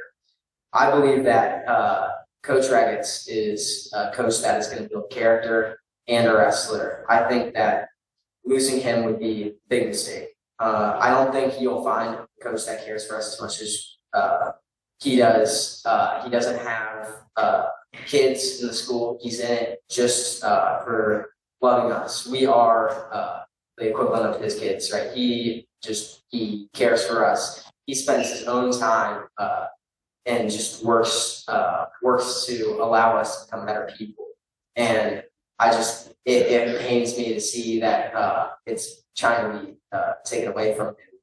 I understand that some stuff has happened. And it might look a certain way, but I can tell you, as a wrestler on the wrestling team, any wrestler, you ask them that's here today, that just like they have had a positive influence on them. They've helped them become better people. I'm not here to talk about the team's success. I'm talking about us changing as people, because we both know that it's not just about our team, because our team has had a great year. We probably had the best year Myers ever had. And obviously, that's not why the contracts are being terminated. So it's not about the success. It's clearly about how they've affected us as people. And I can tell you, any of the alumni that's gone through Coach Regetz, any of the current wrestlers, they can talk about the Coach Regetz's influence. It's going to be overwhelmingly positive about how he's just been able to work with us. And I know multiple freshmen that I've become close friends with over the past year, and just being able to get to know them. They often, a lot of them were new to wrestling or maybe their second year, and coaches were just patient with them and worked with them, and were allowed them to just keep working. And I think that, I mean, I've seen great growth in all of the wrestlers throughout the year. I think if we're talking about students too, a few years ago, I don't have a specific stat, but I can tell you that grades were a big struggle on the team. And this past year, almost no problems with grades, right? He's been emphasizing school, working with us and making sure that all of us are taking school first and wrestling second. So my final plan is just that if we lose Coach Regetz, we're not going to get a coach like him again. Because, I mean, he's got a connection with us. He's worked with us for so long. And I think losing him would just be a big mistake because he has changed this program. This program was a laughing stock just like 5 or so years ago. Now we are a powerhouse in the section, district, and even in the state. Your time's up. Thank you.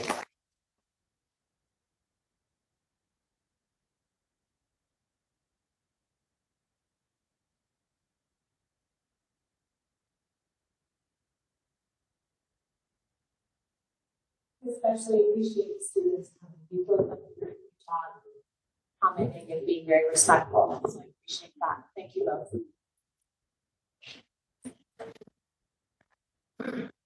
both. John Colts. Okay, your time starts now.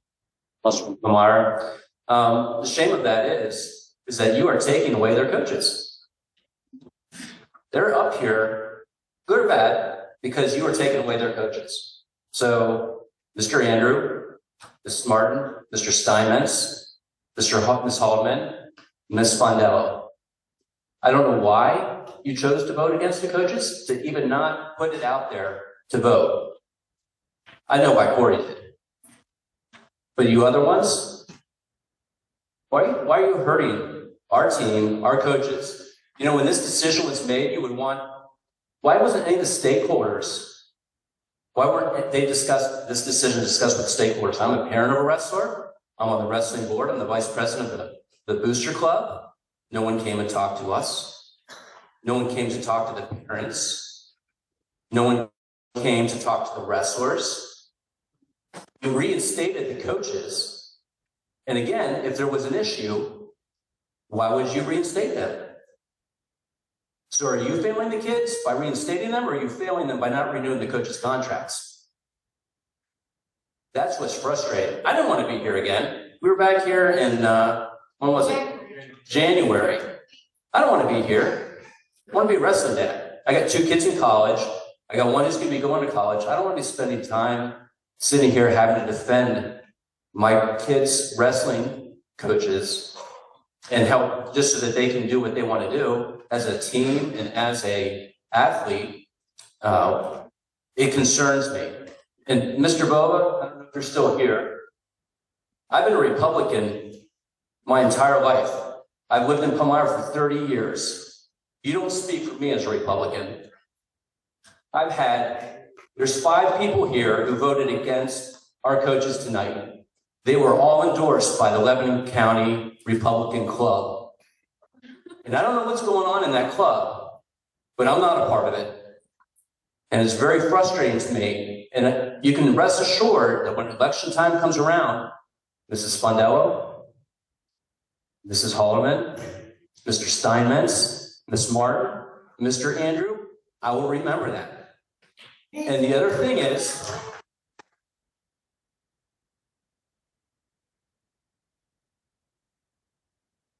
there's 9 Coltses that are in Palmyra that will also be doing the same thing as what I'm doing. And I can rest assured that it will be my objective to make sure that the election will happen and you will not be reelected. That is very frustrating.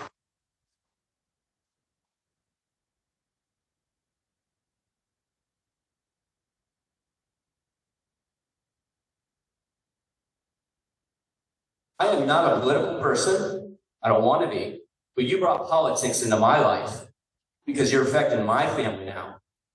I didn't want to be here. Remember that. But you brought me here. You brought my family here. glad you got to hear my son talk. Glad you got to hear the other kid, Colin. Thank you. All right, Colin.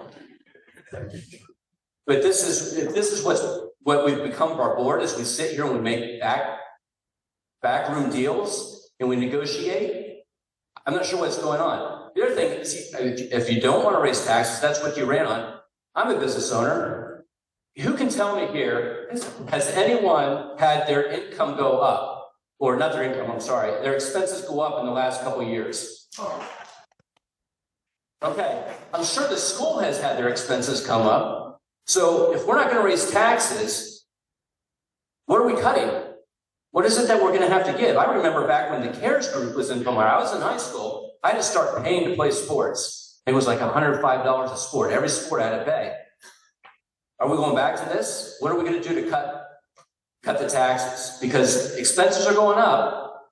If anyone's filled up their vehicle recently, you know what gas prices are going. So I'm about at my wit's end of figuring out what to do here. But I can tell you what I know I'm going to do with the people who voted against my son's coaches tonight. We'll see you on election day.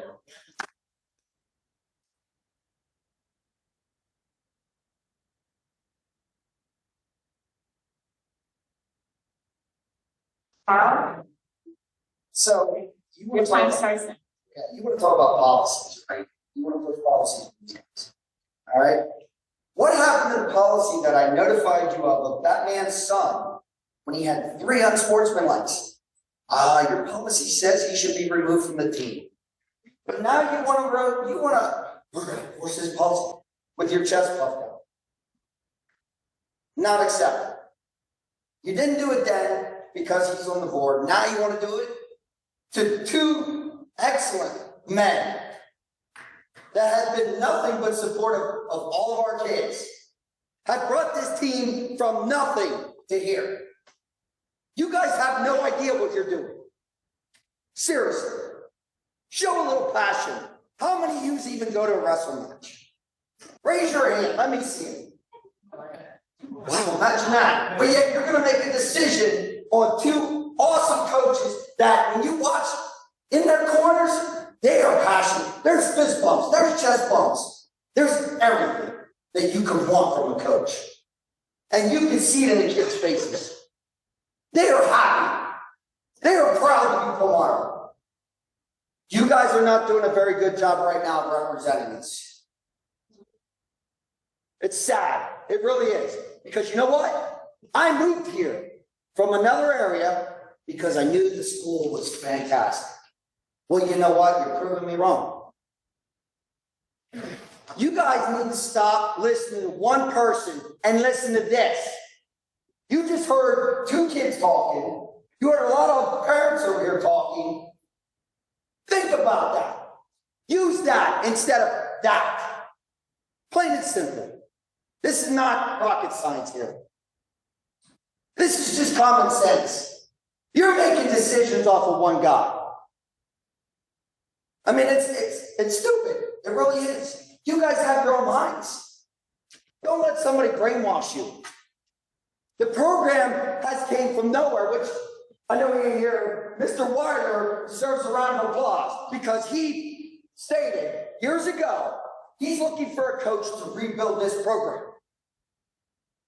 And you know what he did? He found him. So let's give Wilder a round of applause.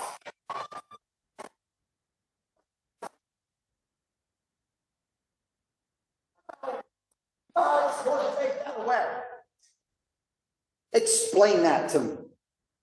Explain your policy that you want to push on these guys, but not that man's kid. Now it matters. I don't care what they did. Do you see any of those kids disappointed in their coaches? Do you see any of those kids bad-mouthing their coaches? That is the first time you're going to see that because I'll tell you what, there's no coaches like that. There's always one kid that badmouths his coach. And I don't hear nothing from many of these kids. They love their coaches. Do you guys understand that? Seriously. They love their coaches. Don't take that away from them. And let me explain to you one more thing. Coaching. It's an art. It's not given. You can put any Joe Blow in there. Doesn't mean they're gonna take your kids far. These guys have proven it. What you guys don't see, besides the coaching aspect and helping these kids improve their skills, look at the roster movements. Something you guys have zero clue what I'm talking about, I guarantee you. Look at the roster movements. He'll bump a kid around to get the matchup so we can win. And I don't want to swear. He did that. Look at Dishritz. We beat a team that whooped us in front of our home crowd. And you know what? His kid had a bad night. But you know what he did? He came back and whooped that kid's butt. Right, Corey? That is coaching right there. They don't give up on these kids, no matter what he did to them. You understand? 30 seconds. Aaron is a good kid, and these guys believed in him, and they were in his corner all the time, even though that man had an issue. So that is your problem right there. So all I'm asking is you vote the right way with your heart instead of listening to the world. Thank you.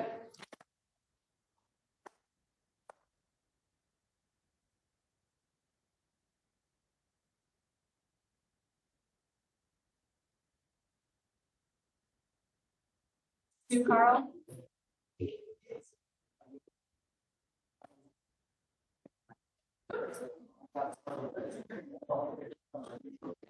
Let's be quiet so we can hear Sue, please. So your time begins now. Okay. I was gonna come up here tonight and read the speech that I prepared, but I just sat back there and redid my entire speech. I was going to speak about leadership, integrity, and doing what is right for our kids and this community. But after sitting here and listening to all of you tonight, I realized something, that nothing we say seems like it will change some of your corrupted minds. So I want to thank Mr. Guy and Mr. Loudon tonight for giving hope to these kids and families and standing up for what's right. You call this an investigation, but how can it truly be called an investigation when it appears to have been led by one corrupted board member with personal agendas and bias? A real investigation involves hearing all sides. A real investigation involves fairness, honesty, and transparency. Did you speak to the coaches? Did you speak to the students whose lives have been changed by this program? Did you listen to the parents who's watched these coaches mentor, guide, and believe in your children?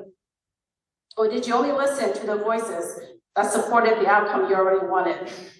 Because from where this community stands, this investigation feels one-sided, lopsided, and deeply corrupt.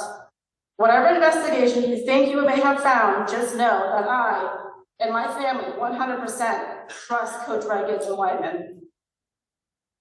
Whatever you believe this investigation uncovered, it cannot erase or overcome what they have accomplished and what they have done for these kids and this community. It cannot erase the lives they changed, the confidence they built, the discipline they taught, or the countless selfless sacrifices they made for this program. It cannot erase the history they made with this team or the pride they brought to this community.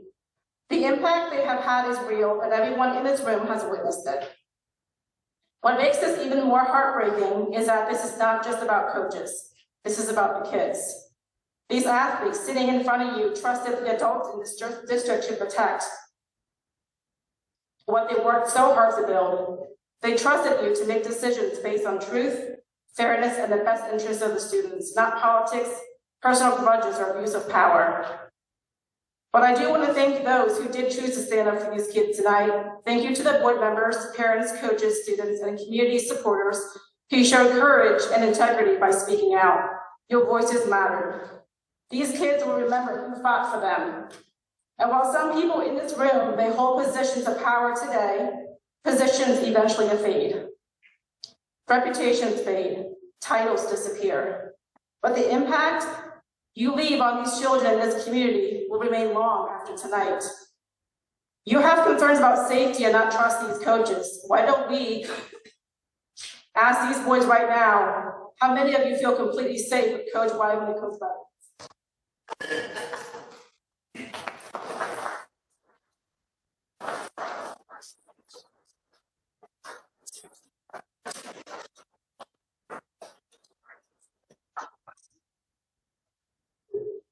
Mike Conley. You ready? Okay, text. Sure. I am the general manager for the Palmyra Midget Football Association, which is the feeder program for our high school football team. I am the face of that organization. I am responsible for anywhere from 100 to 120 kids that go through that organization every year. An army of them are behind me because we push a lot of those kids to wrestle. And two of the reasons that we do that are sitting right there. I have personally watched one kid that I had a vested interest in go from a relative nobody to Keystone States this year. And I also live half the week with my future stepson, who hopefully will be wrestling up at this level soon. One thing that we build and one thing that we pride ourselves on, we won 3 of the 4 character trophies for the CFA this year. Give me character. I'm going to read something that my predecessor and one of the people that's responsible for a lot of these kids here, a great mentor to these kids, Mike Smith, wrote today. I'm going to paraphrase. What hurts isn't just the possibility of 2 coaches losing jobs, but rather the idea that men who poured years of their lives into building boys into disciplined, accountable, resilient young men can be reduced to headlines, politics, meetings, or convenience. The best men become far more than instructors of a sport. They become stabilizers, role models, protectors, counselors, father figures, steady hands during years where kids desperately need all of these things. This isn't something that's easy. I'm in my 29th season of being involved with youth sports. I've done it since 1998. Coach Jonathan Reggets and Coach Josh Weidman are those kinds of men, not perfect men, just real ones. Men who care deeply, demand accountability, teach toughness, model discipline, and invest themselves in kids far beyond wins, losses, medals, or rankings. You've heard that tonight from I don't know how many people, 15 people before me. They don't just build wrestlers, they build young men. And I'm going to read what was directed directly to them. Whatever happens from here, gentlemen, I hope they both know that there are countless families and former athletes who will never forget what they meant to their sons. I shook the hands of several of them before this meeting. Long after records fade, records come down, the lessons, standards, and examples they set will still be living on in the young men that they helped shape. And the program that they helped shape at Palmyra Wrestling. On a personal note, I've had 3 kids go through this from this school district. 2 of them are graduating this year. Okay? I actually went and watched these young men, the men that I have a vested interest in, that I want to wrestle as well as play football. I watched them wrestle in Northern York. I watched the son of a board member pick someone up and throw them down illegally. The other crowd jumped to their feet, booing him. Now in your brain, what's the right thing to do in that situation? If you're the one that was the aggressor, I probably don't have to remind you, some of the people were there. He taunted them. I stood up and I said, it's not us. And I turned around and I looked him dead in the face and I said, really? And you know what he did? He smiled and he smirked. That's not us, man. I'm from West Texas. I've been a part of 2 state titles in Texas football. And I'm going to tell you a saying that we have, man. Not on my watch, cowboy. Not for this people. Good strong. Ego. Every time. And every time I stand in front of those kids, every time I stand in front of those kids at the beginning of the year, make that grand speech, I tell them, Coach Pavone, myself, and every college coach in this nation that recruits, the first thing out of their mouth, I want character. Not on my watch, cowboy.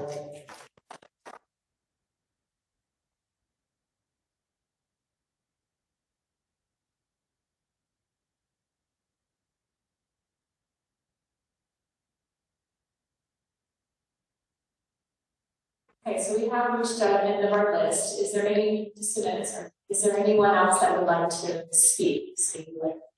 You affirm that you are a resident or a taxpayer of Palmyra, but you cannot speak to it. I lived in Palmyra 3 years ago for a year. My grandson here, and I want to talk about my grandson. I'm sorry, sir, but our policy is that only residents or taxpayers can speak. I'm sorry. I'm sorry. It's possible to talk about this. I'm so sorry, sir. That's our policy and I don't want to break it for the Please have a seat. Is there anyone else who's a resident who would like to speak? Ma'am in the orange. What's your name? Robin Stein. You affirm that you're a resident or a taxpayer of the community? Yes, I am. I've been for 35 years. All right, you have 5 minutes. Go ahead, ma'am. My main question is just bluntly, why? What have they done so wrong that you have to attack them like this? Have you gotten lots of complaints from the parents, from the children, from other people? Or is it really just from one person? Corey, how do you get up in the morning and look at yourself in the mirror? Can you be proud of yourself? Have you thought of what your boys are going through? They have to still go to school with these kids, live with everybody, and grow up here. What are you doing to them? Have you had complaints on these coaches from other parents or children? Can anybody say they have anything to complain about our coaches? Or is this it? You know, this is our children.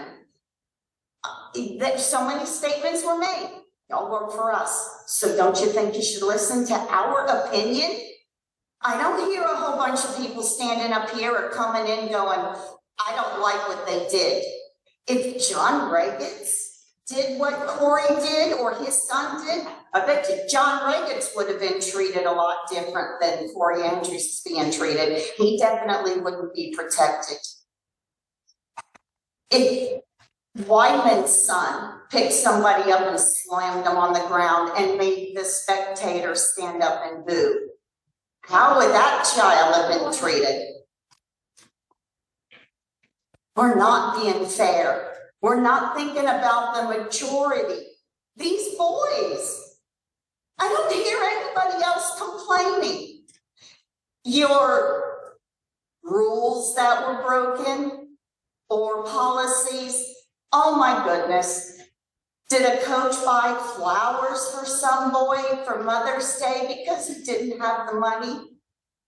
Is that much worse than you bought items for graduates? We support kids that way. What's wrong with our coaches supporting their kids? These boys are these coaches' lives.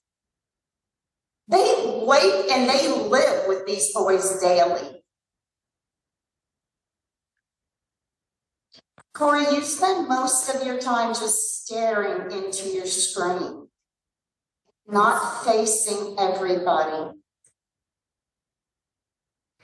I don't want to be uncomfortable to see you in town someday and think, can I just walk the other way? I don't want to be that kind of person. I don't want to have to make that decision. Let your boys be proud of you. Let people be glad to see you in town. And absolutely, do y'all have other parents complaining? Please, where's the majority? And board members who are willing to stand up and stand against the negativity? Proud of you. Thank you. Thank you for standing up for our majority. So many things have been mentioned, and it just makes us think, are we going to do any good?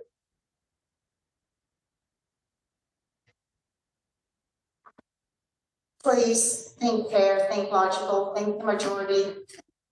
Think that we know what we're talking about a little bit. Thank you.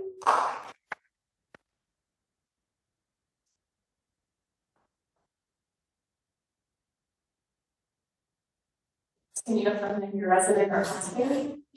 And what's your name? Josh Smith.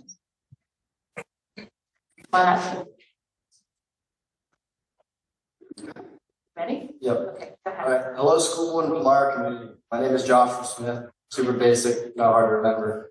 But when I went to school here, I went by the name of Smitty, which was a nickname given to me by Coach Regetz many years ago. I'm a proud Lamar area high school wrestling alumni and graduate class of 2024. Graduated with your son. I had the pleasure of wrestling under Coach Jonathan Regetz and Joshua Wyman during my years at Lamar. Not only in high school, but in middle school as well. I served as team captain during my junior and senior years of high school. But since graduating from Lamar, I've gone on to gain success at a small, prestigious liberal arts school in Western Pennsylvania, Washington and Jefferson College. Just finished my sophomore year at WJ. Since then, I've become the wrestling team captain, conference champion, scholar All-American, student athletic advisory committee wrestling representative, student government class representative, and the president of the Pennsylvania National Alpha Chapter of the Phi Kappa Psi fraternity, while maintaining a spot on the school's dean's list. I don't bring up my own personal accomplishments to brag in front of you, but to give due respect, I wouldn't have achieved any of that if it wasn't for the two great coaches I had during my time at the Lamar Wrestling program. Coach Regetz and Wyman don't just coach wrestling. They lead a young group of men who look to better themselves every day. They teach hard work, discipline, and a character that is hard to find in today's world. They fill positions beyond the wrestling room in the corner of the mat. They reach out to their athletes, current or former, as a helping hand. When looking for schools to continue my academic and athletic career, they were by my side at every step of the way. I remember after every match wrestled this season, Coach Regetz took time out of his own day, away from his family, away from his job, to stream my matches and follow my schedule. And no matter how I performed, Coach Regetz always provided me feedback, not only as a much-needed bruise and check to my own ego, but also to help me continue to grow with the rigors of a demanding sport. Nearing the end of my past year, I suffered a major injury ending my season early. Flipped my world on its head. I began to suffer and let some aspects of my life slip. Knowing I needed to reach out to someone, Coach Regetz was the first person I called. After calling Coach Regetz, he not only provided me with the sympathy I was looking for, but also gave me advice and a plan to get back on track. That phone call didn't only get me out of that funk, but it taught me how to lead my team from a new perspective. It showed a stubborn athlete how to recover and keep pushing forward, helping me get back to chasing my goals of being a leader in my collegiate career. During my time in the program, Coach Regetz and Wyman also helped me with many difficulties in my own personal life. They were always there. They always checked up on me, asked me how I was. They provided support, guidance, and love as if I was their own son. It's clear that these two men don't fit the description of an ordinary high school wrestling coach, and at this point I know if they're deserving of Lamar, because they are much, much more than that. When I heard that John Regetz and Joshua Wyman were not going to be renewed as wrestling coaches, I was essentially shocked, disgusted, and heartbroken. The wrestling community here has shown time and time again who they want to be leading this program. It would not be anything but a disservice to both coaches to not reinstate them as head and assistant wrestling coach at Lamar Area High School. As someone who, as myself, is elected in a position of leadership, I've held a gavel. I know the power that it has. What you have to do is you need to remove your own opinions. Remove your own political affiliations, egos, and your pride out of your decisions. Do what's best for this community and this program, and not what's best for your own personal gain or agenda. So, I don't know if this is really necessary, but I'll do it again. I would like to ask everyone in attendance who is here in support of renewing the Palmyra wrestling coaches to please rise. Let your voices be heard and your opinions known. I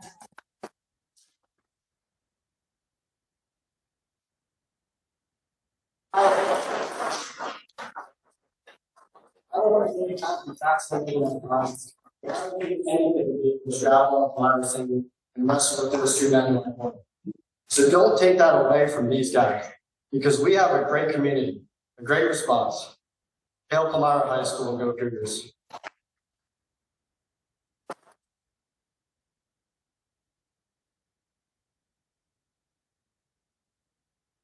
Can you affirm that you're a resident of Palmyra? Yes, Stephen Michael Stein, Senior.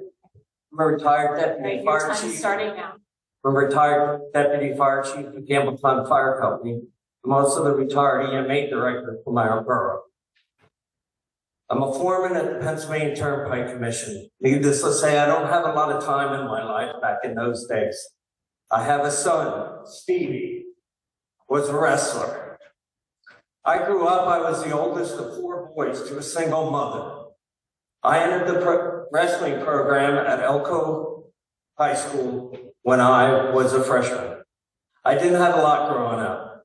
I couldn't afford a lot of the equipment, and I couldn't afford a lot of the travel. I didn't have a father to back me at that time. My mother worked all the time. By the time I graduated, I finally realized that I did have a father.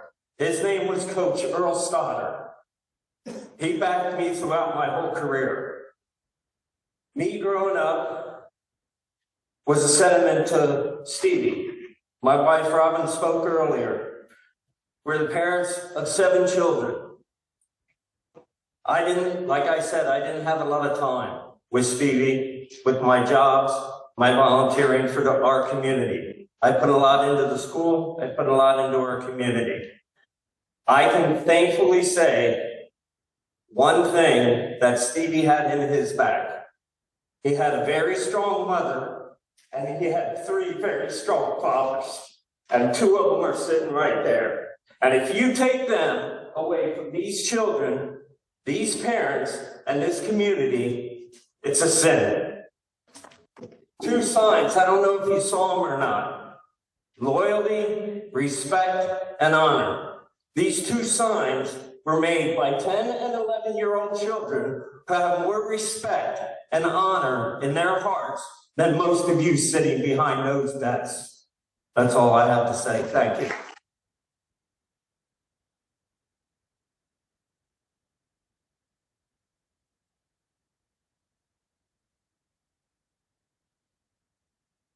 Can you state your name for the record?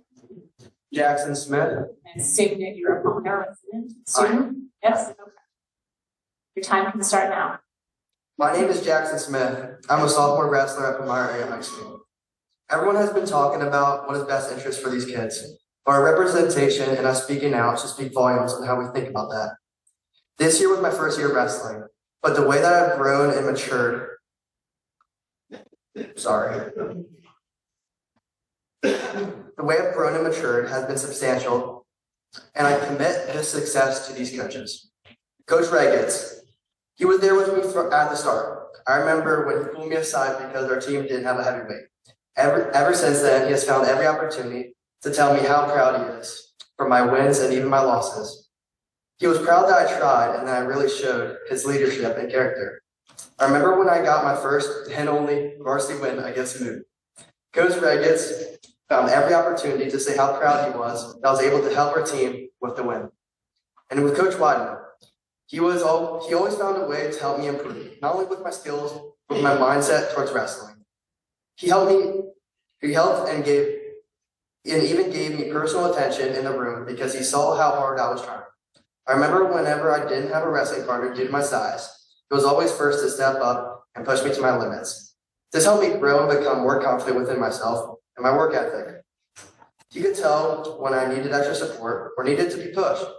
And it was an awesome experience being able to work, practice, and grow with him. What I want to know is if the students are the ones that need to be put first, then why are the ones who have demonstrated time and time again that they are the best fit due to their connection to the kids and their desire to grow are being shoved away? These coaches are both 1 in a million coaches, and they can't be taken for granted. Thank you.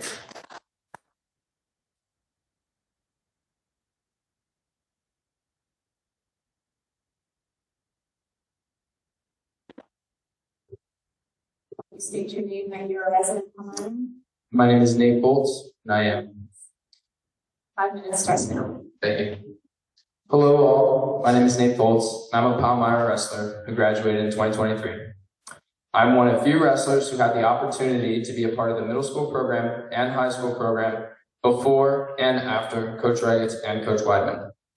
I remember having days where we never drilled, days where all we did were run stairs, and when losing meets, we couldn't fill a whole roster. I remember losing top talents like Nate Smith, Matt Repos, and Landon Blau due to Palmyra not having competition, coaching, and matching talent for themselves to perform at their highest abilities. I remember feeling uncomfortable and unconfident in my wrestling ability.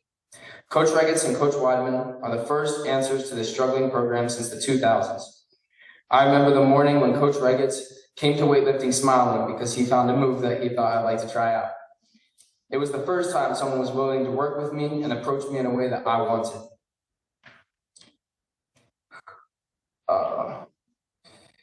I myself experienced my largest increase in character and wrestling skill in my 9 years under Coach Regetz and Coach Weidman. For the team, I remember us sending our first wrestler to districts in my high school career, and it was during my senior season. Getting one match from having a winning season for the first time in over a decade. And since this time, nearly the entire room has qualified for districts, and we are retaining high-level athletes, and that success is spreading between the wrestlers since they have the guys that need to back into it.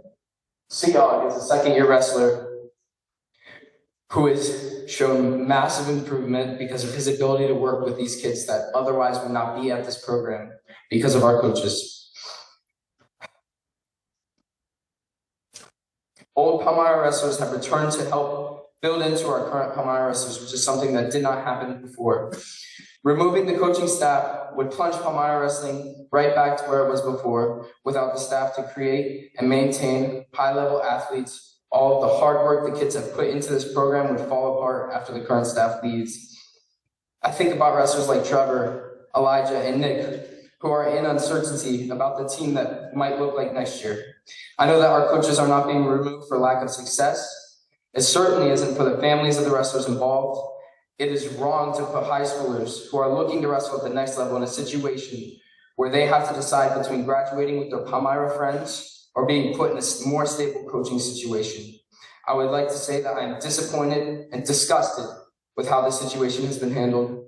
Thank you for your time.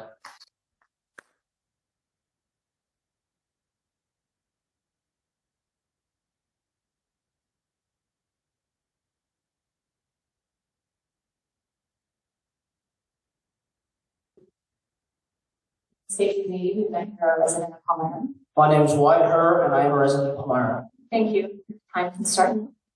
So, my whole career in high school, I was a football player. And it took 1 year to change my life forever. And that's because of that man right there. 1 year of wrestling, and best year of my life in high school. I loved it.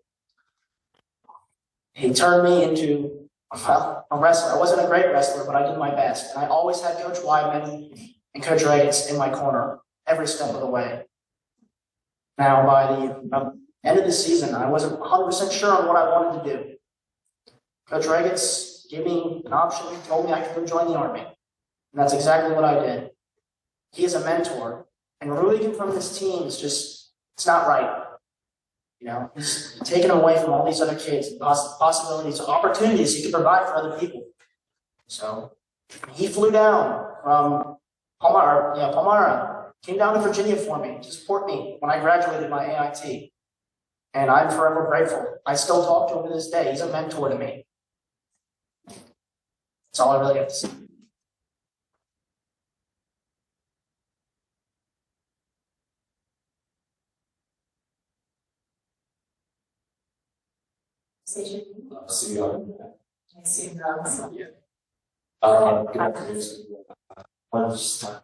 Coaches, because at the start of the season, I was JV in third string, and Nate said how I jumped, and he was talking about how much I improved, and I don't think that if my coaches weren't there, I wouldn't have jumped that high. The reason I say that is because every day after practice, Coach Weidman would spend 30 minutes improving my skill every single day. And I remember like even one night, it was his wife's birthday, and he was still there. He was like, I've only spent 10 minutes with my wife today, and I have to go home. And it's like, you're not going to find coaches like that anywhere else. Even if you guys do end up not reinstating them, you're not going to find another coach that's willing to spend that extra 30 minutes every day with me or go to all the tournaments. Like, I went from being JV third string to qualifying to the States next weekend. And I have a chance to go to the biggest freestyle tournament this weekend. I have a chance to qualify. And that if you asked me last year when I started wrestling, that I'd be at this point right now, you wouldn't, I would say I don't believe in myself. But because of my coaches, I can say that I fully believe in myself, and I will one day become the best that I'll become a state champion. And that type of belief, you can't just build it. It really comes from your environment, and they are instilling good beliefs and good morals into us. And you're hearing it from us. You're hearing that they're doing nothing but good. So I don't understand why you would want to take that away from us. Thank you.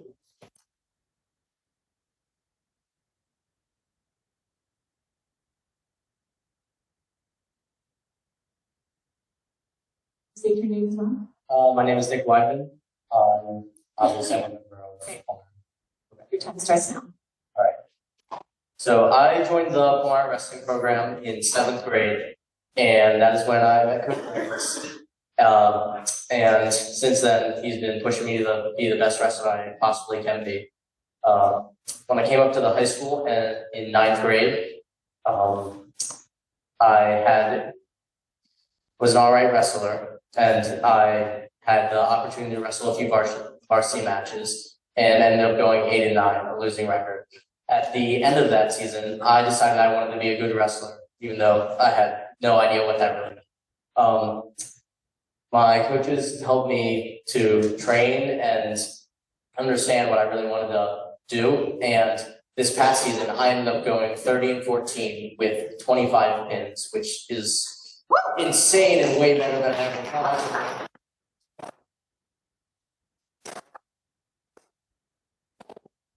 I know I'm going to be at states next year, and I'm this close to placing. And none of that would be possible without those two guys over there. I just hope the board considers all that they've done for this team, and none of it would be possible without them. Thank you for your time.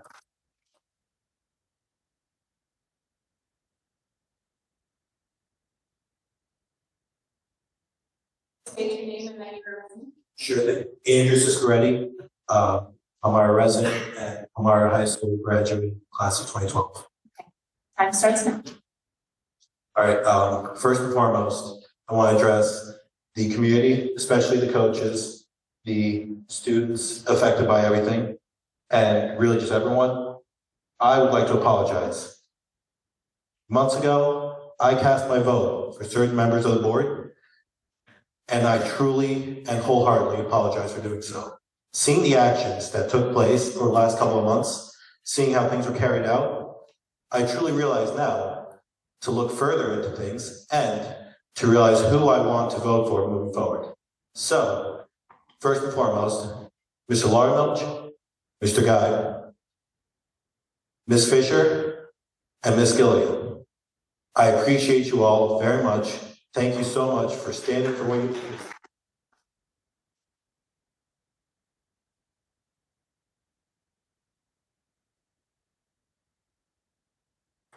Mr. Guy, especially as someone who took your class years ago, proud graduate, proud student of yours.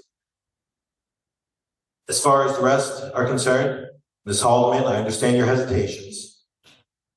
Mr. Steinmetz, Ms. Martin, Ms. Mandello, I will remember this come next year and in 2029. Mr. Andrew, just go ahead and update your resume, buddy. We all know that when it comes time, because if need be, I will run against you.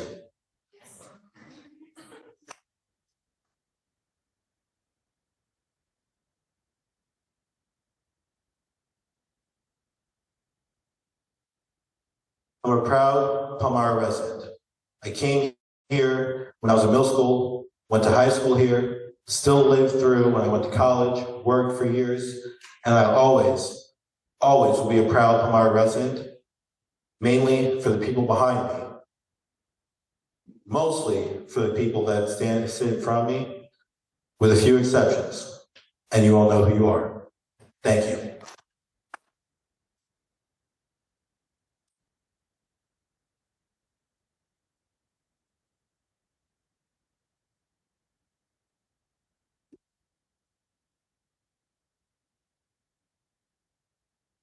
State your name for the record and that you're a resident or taxpayer. Bobby Johnson, I am a resident.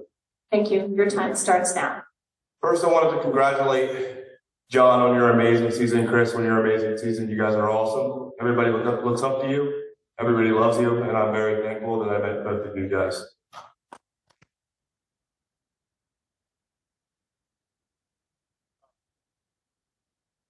It's had a tremendous impact on the District of Palmyra.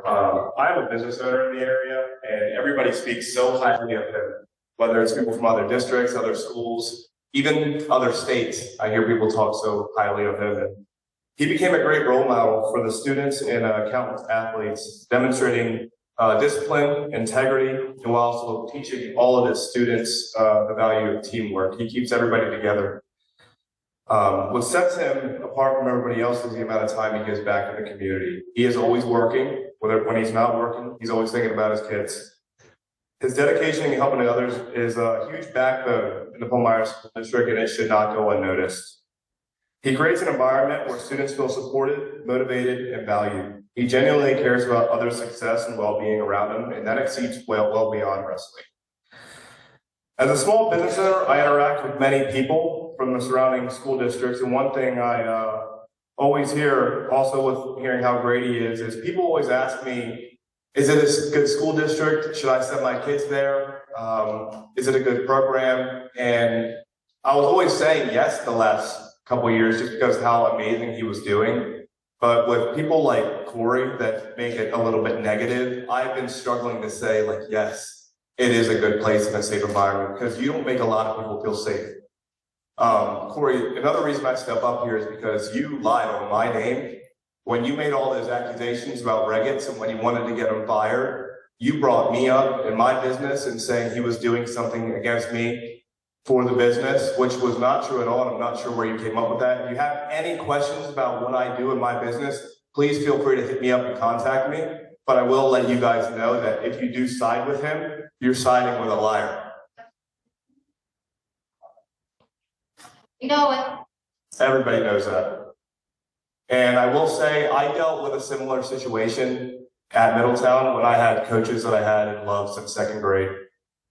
They actually got fired and terminated by a bad school district as well because the school board was a little bit corrupt. And after doing so well my junior year, that tore me apart and kind of ended my wrestling career because I went my senior year very upset.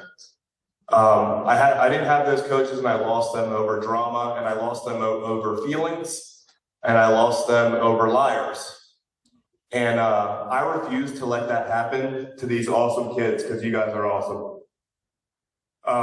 With that being said, I just hope you guys make the correct decision. And Corey, if you have any questions about what I do, please just contact me, all right?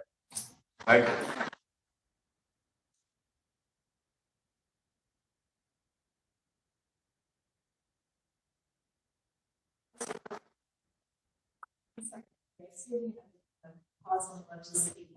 So I'm sorry.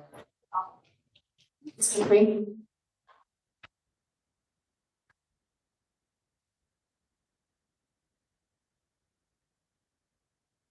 Spoken many times, so I know you are a resident of our district. Sure, So, your 5 minutes starts now. Sure. Did Joe Paterno produce winners? Did Joe Paterno stand head and shoulders above all other Penn State employees? Did or did not Joe Paterno have command and control over his staff? Was Joe Paterno's operation able to intimidate his environment?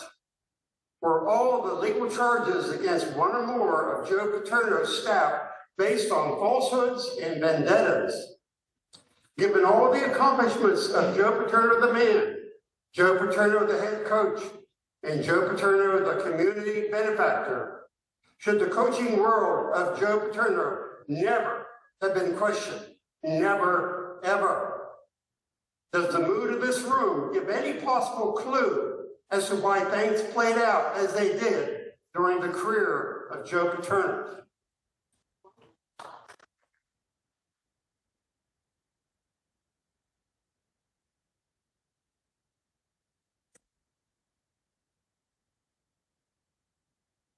state your name for the record and that you're Jace Jones, and yes, I am. I just want to say I am an alum. I graduated in 2022. I did football, wrestling, and lacrosse, and I had the privilege to be coached by Coach Weidman as my high school coach. Reggets, I wish I had you, but you had my brother, and he's a phenomenal guy because of Coach Reggets as well.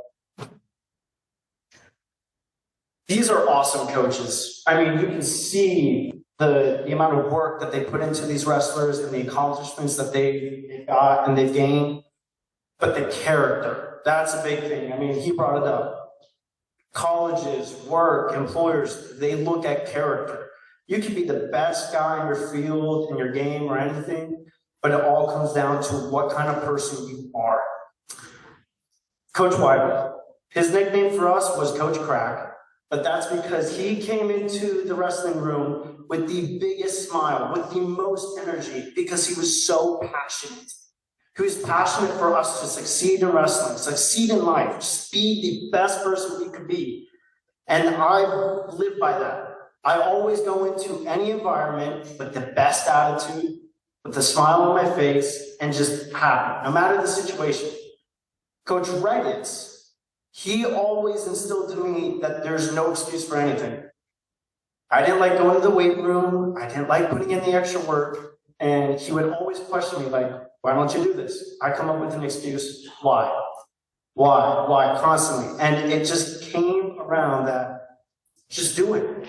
And then everything else will come so easy. And those are just two of the things that they've instilled in me. Don't take that away from these kids. Don't take away the life lessons that they will learn to become the great men that they can be. Don't ruin their potential with somebody that has a vendetta against the coach. He is trying to help his son. He doesn't want to. He wants to get rid of it. And I just want to leave my favorite quote, by the way, from wrestling is, "The cowards will never start. The weak will die along the way, and the strong will survive." Including.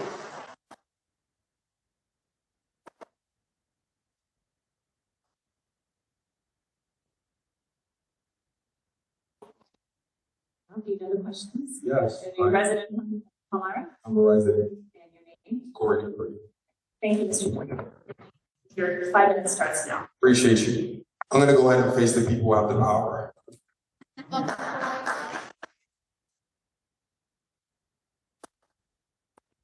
I'm gonna address a lot of my students, y'all my dogs, you already know.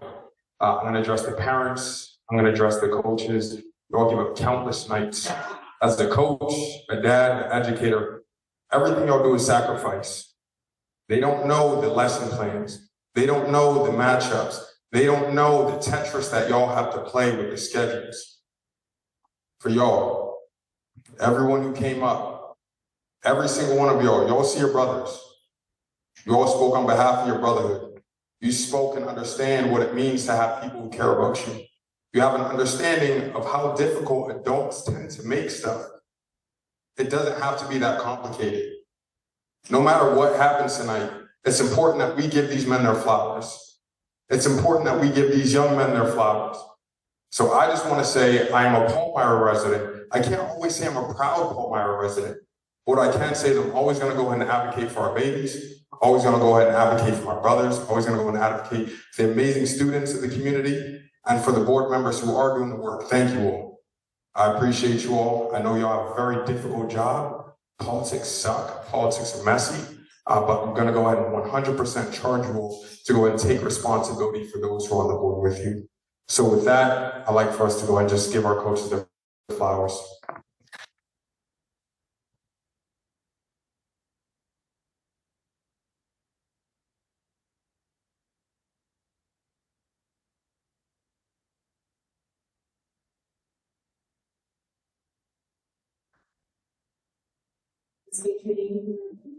Ralph Kent, Sutherland, Derek. Thank you. I'm not 5 gonna- minutes starts now. I'm not going to repeat a lot of what has been said, except for a couple of things. Coaches, congratulations on getting your kids up on the podium. I know as a coach how difficult that can be. You manage it. you got the brass ring. Mr. Folds, I know how hard it is to get kids on the podium. I also know how hard it is to get kids, especially sophomores, to compose in front of the audience. And I was really impressed with that. Dave and Larry, I think you did right by putting in the motion. Especially thank you, Mr. Guy, because, you know, we've had our backs and forths, but you were on the right side this time. Eugene, Christine, appreciate you standing up and applauding the coaches and the athletes. I don't know what to say to the rest of you. Jesus take the wheel, I guess sometimes it doesn't work, right? Mr. Andrew, I mentioned before you have responsibilities and obligations. I've been looking at the state's mandatory reporting requirements. And frankly, you held on to it for 2 years until your son was disciplined and then you retaliated. That, sir, is a violation of the law. You are a public educator in Lancaster County. I've been sworn in as a court-appointed special advocate in Lancaster County. You've got some issues. You sit there, expressionless, Mr. Poppycock, you've done your little dirty work, and now you think, oh yeah, we're just gonna let them talk, and 2 weeks it'll be over, nobody will remember. That was in January. Here we are, it's in May. I think the administration might also have some answers, or might have to be held to account. Okay? Athletic director, superintendent, if these issues were going on that you haven't even shared them with the coaches, you haven't given them the respect that they've earned. You were a wrestler, Dr. Kepler. You won't even give them the courtesy of telling them why it is that you're dismissing. I think they've earned that. I really do. And I had a suspicion that you guys knew stuff that you now say is brand new. And you didn't give them the opportunity to correct whatever you find at fault now. I'm not going to ask that this investigation that you have be disclosed, because I know when you have the solicitor do it for the district, it's subject to attorney-client privilege. It's also a personnel matter, privacy for them, although they could sign away their privacy rights on it. But you guys owe them. You owe them. They have done your responsibility, your product. Are these guys right here? There are also the young ladies on the softball field who are not given the time of day for crappy facilities, something they share with the wrestling team. You owe them. They are your product. But you're not even giving them the time of day. And I think that's a real shame, and that's a shortcoming on our part. We'll be seeing you more.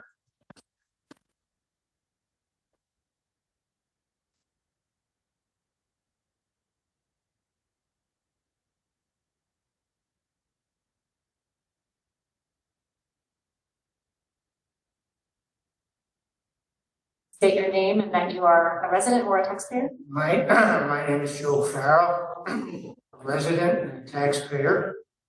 Your 5 minutes start now. Keep it a lot shorter. Very well dressed. I think we can all agree that there's been an outpouring of emotion. Regardless of what side of the table you sit on, regardless of whether you're out in the audience. 40 years ago, some of you may remember, others may not, this district was torn apart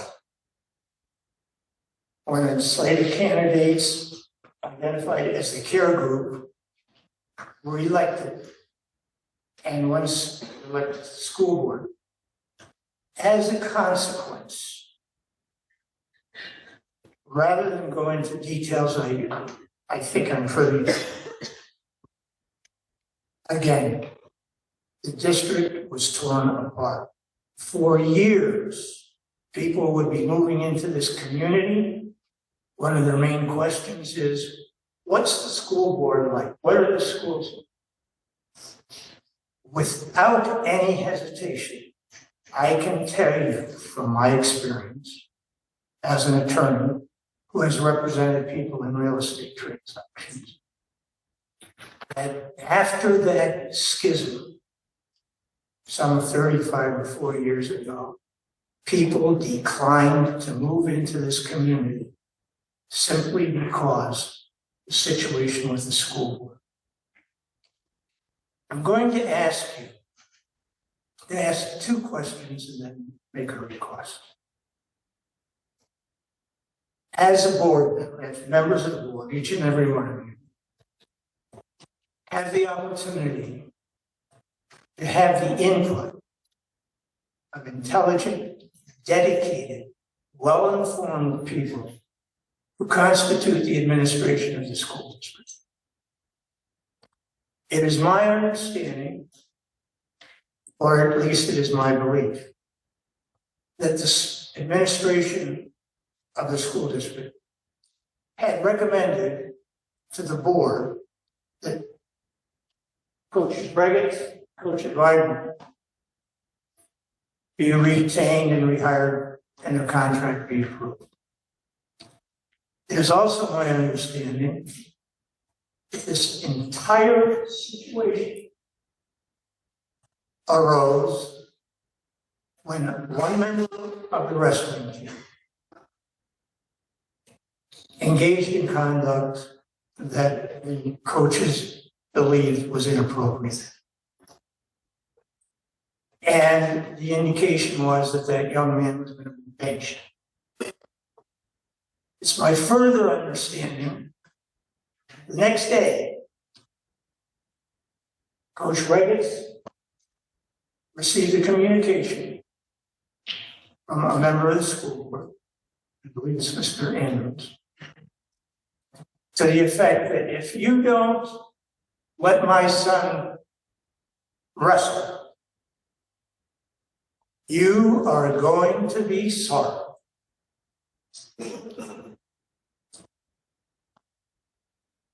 Members of the school board, I ask that you do not abrogate your responsibilities to adhere to my understood recommendation of the administration. Please do not allow this situation to fester and become a renewal of the incidents that took place some 30 or 40 years ago. Finally, I am going to request that you recess this meeting for a short period of time, meet privately, and reconsider the vote that was taken before, and that you return. And 30 seconds. That you return and acknowledge the motion of Mr. Guy and hire the coaches for the wrestling team for the next year. Thank you very much.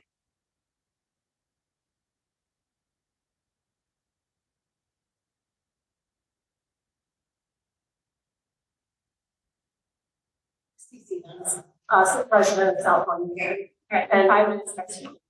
I apologize. I did not sign up to speak. I had no intentions of speaking, but I sat in the back of the room and really felt compelled to speak to the board as someone who has absolutely zero skin in this game. I am not a parent of a wrestler. I attended my first wrestling match this year and thought, oh my gosh, what are those kids doing to each other? But in all honesty, it allowed me to gain a world of respect for the sport and the quality of the kid that it takes to be successful. I'll also tell you, I am a parent of 2 athletes. I am a former 2-sport collegiate athlete who understands athletics. I am insanely competitive. You can ask any of the people who know me. I want kids to win. I want kids to be successful, but I want it to be done in the right way. So when I sat here tonight and listened to all of these parents and these students speak about the coaches that they have, I'm insanely jealous. I'm insanely jealous that they have coaches who instill such an amazing culture in them. Because in today's world, coaches can make or break you. My kids have been through every single high and low of the greatest coaches that have ever come through and the worst coaches that have impacted their life. It is an important job. They don't get paid nearly enough to do what they do, but it is incredibly important that you put the best coaches forward. It is obvious that these coaches are the best coaches for these kids. And for it to come down to one person's decision is a shame. It really is. And I just want you guys to understand the impact on not only the wrestling season, but the rest of these kids' lives. I'm a successful woman because of coaches that I had in my lifetime, and I am eternally grateful for that. These coaches are clearly doing the right thing. They remain in touch with alumni. I am fortunate enough in my life that I have that same influence in my life, and I am eternally grateful. I beg you to do the right thing for the success of these children in their future. Not only in athletic, they will have athletic scholarships available to them. They will be successful husbands. They will be successful dads. They will be successful contributors to the community. And these coaches are on the right track. So kudos to you guys. I also want to encourage the wrestling community to continue to fight the good fight. I think that there's several of us here that could probably attest to the fact that a lot of the sports communities have gone through this before, where their coaches are under scrutiny. Continue to fight the good fight. The good always prevail. Every single time it will prevail. And it may not prevail when you guys make the decision to not bring them back. But you know what? It's going to prevail in the long run. So continue to fight the good fight. Along those same lines, I want to highlight to the community the fact that Phil Bova's attendance here tonight was not a coincidence. He is clearly representing the LCBC, who endorsed several of these candidates. And as a registered Republican, I am proud to admit that I've never voted for any of them endorsed by the LCBC. So as you guys come into election season, I encourage you to read those mailers. Find out where they're coming from. If they're coming from LCRC, you might want to run in the opposite direction. And then finally, like I said, I was not planning on speaking tonight, but I actually took a break to go use the restroom at the elementary school. And as I'm walking into that elementary school bathroom, there's a sign on the door that says, "Be the voice, not an echo." So I encourage those of you who feel like you may be an echo today. You're being an echo to someone who is influencing you. I encourage you to use your voice and not be the echo, as we're instructing our elementary school students. Thank you.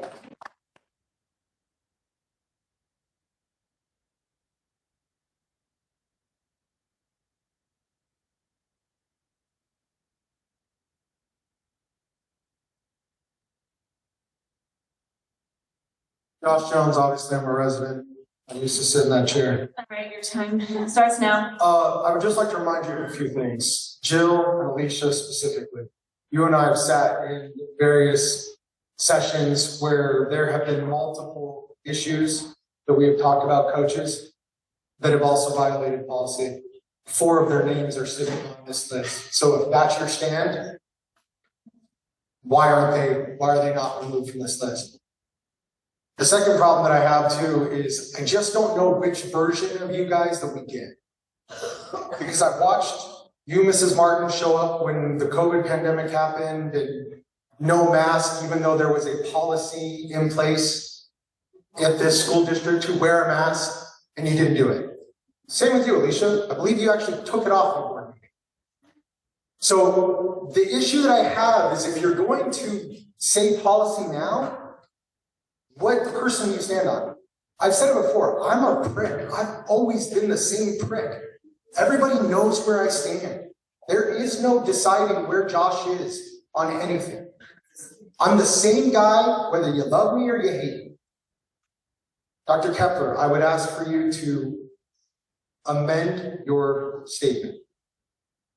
From my understanding again, also Mr. Weiler's, your recommendation to this board was to hire these men. That needs to be added to your statement. If your recommendation was to hire these men, then put it where it lies. It lies on these people. I've heard you say you want advocacy, you want, show a good example, show everything. This is our booster club. These are the people that care. They're the people that you need to do. They're the ones that are going to take on the liability. If you need us to sign a waiver, I'll be more than happy to sign a waiver releasing you of any responsibility. You don't attend a booster meeting. You brought your bocce team up here because your son's on the bocce team, but you didn't bring them up here. You didn't give them their due diligence. Yes. That's the problem that we have, Mrs. Martin. As far as taxes, guys, I've actually done the homework with it. Emailed Mr. Friends, I emailed Dr. Kepler. You're right, you're getting an extra $3 million from the state. Congratulations. I see where you don't want to raise taxes. I see that. But see, that's what you should be telling this community. Rather than sitting there silent. You say you want dialogue, you say you want this, and I'm going to let you know the reason we changed the policy, Mrs. Martin, is because we, Mr. Koval, myself, the other members of this board, actually wanted community involvement. The reason you don't want anybody to come and just speak freely is because you don't want an informed community. You want a dumb community. You want a community that won't engage you because you have no interest in talking with somebody that is actually knowledgeable to the state base, knowledgeable to the education. Mr. Andrews, you're a former builder. You still have evaded every question. Mr. Steinman's still waiting for your email. So if you keep saying that you want to dialogue and you want to whatever, thank you, Mrs. Mondola, for at least responding to me and at least dialoguing a little bit. I appreciate it. But again, start doing what you say you're going to do. If we don't like it, we don't like it. But at least be honest. Stop lying. Stop telling this people that you want us to all come and show up. Dr. Kepler, I told you this before, I sent you a text. You're stronger than you think you are. You have more support than you think you do. I think you need to be very honest with this community on why their names aren't on this list. If your recommendation is to hire them, you need to say it. That's the way a board works. That's the way this works. They make a recommendation, you approve or you deny. Period. End of story. Last little thing, Corey, hey, just a little lesson in leadership. You could have done without all this drama. What you could have done was you could have recused yourself on the vote, you could have left their names on the thing, and you could have gone a 4-4 and it would have never passed. That's how you run a board. That's how you be a director of a 30 board. seconds. Thank you.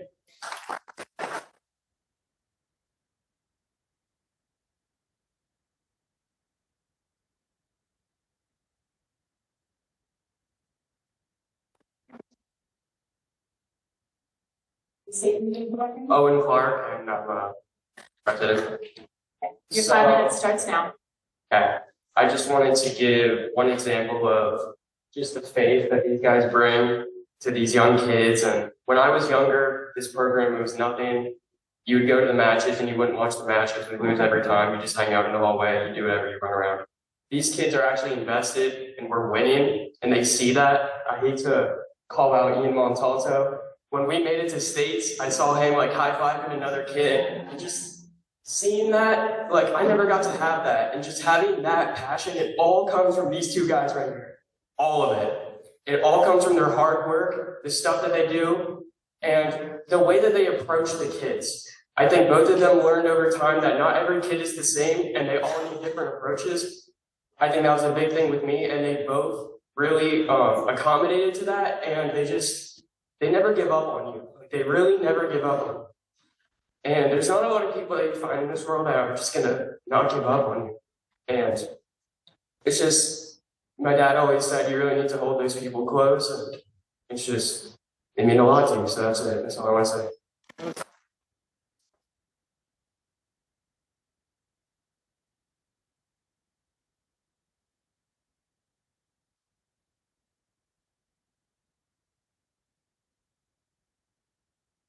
State your name, please. My name is Landon Seegers. And you're a resident. I'm a resident. Thank you. Your 5 minutes starts now. So about 2 years ago, I didn't want to wrestle anymore, and I didn't know what I wanted to do, but I still wanted to be part of the program. So 2 people came to me, and they gave me an opportunity to do something I thought I would never do, and that is be a commentator and do media for the wrestling team. I got to write an article for Levco Sports, and it was one of the greatest things I think I've ever done. I got to commentate some great matches for some great wrestlers for some unforgettable moments. And seeing what this program has done made me realize how much I love this sport.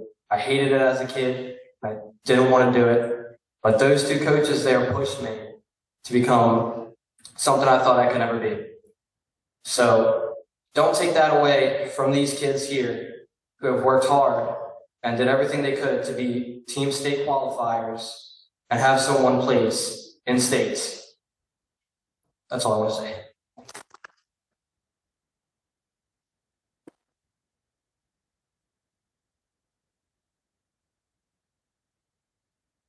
Guy? Thank you. Larry Guy, graduate, teacher, school board member. Really wasn't going to say anything tonight. I think you folks have done a wonderful job. Really express it in every way possible. Till Bill got up, and I thought, well, I had to say something after that. First thing I want to do, and you might have seen me writing the whole time because like I said, I hadn't intended to do this and I had to create it. But in public comment, I can say some things that I wouldn't be allowed to say in a board meeting. And I think that's going to be one of the key things. And I think what really has me disturbed is the fact that, and I've said this all along, politics has absolutely nothing to do with school board. Democrat.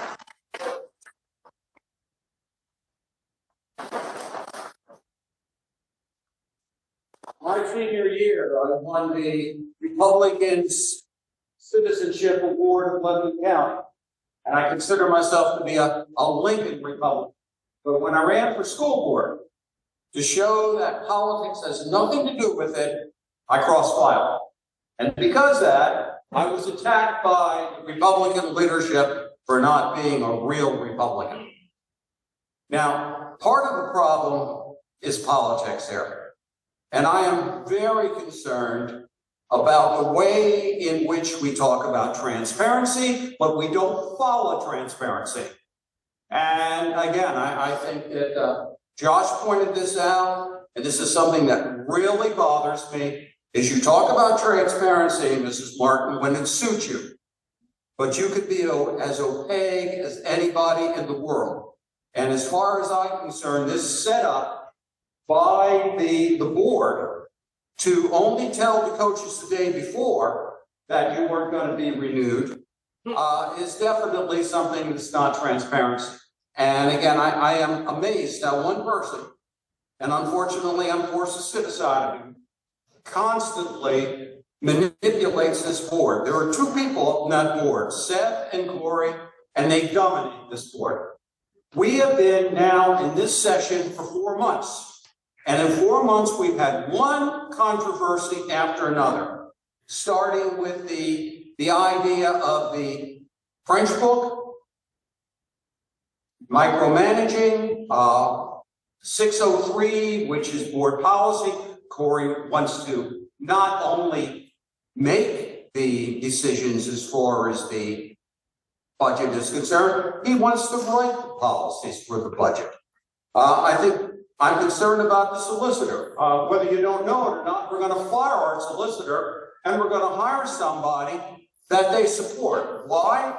Well, I can't prove it, but I'm convinced that the fact they don't like the way the law is written, the way our solicitor was telling us. So that's going to enable them to pretty much decide whatever they want to do. And if I'm pissing people off tonight, I'm trying to do that.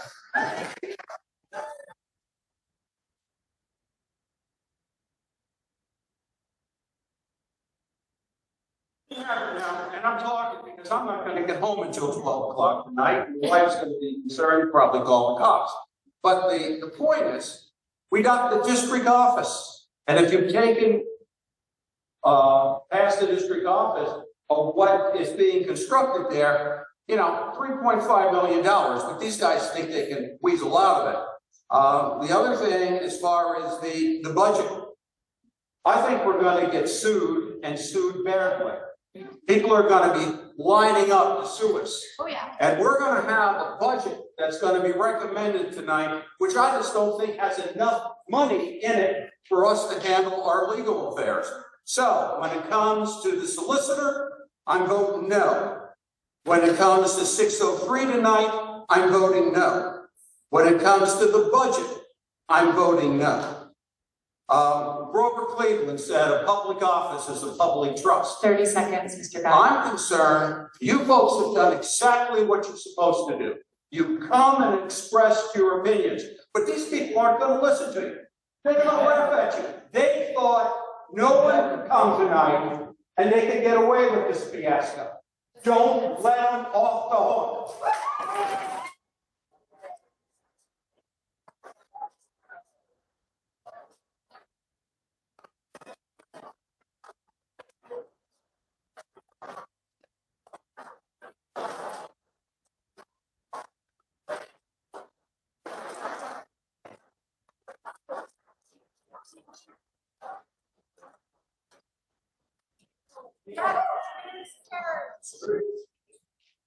Is there anyone else?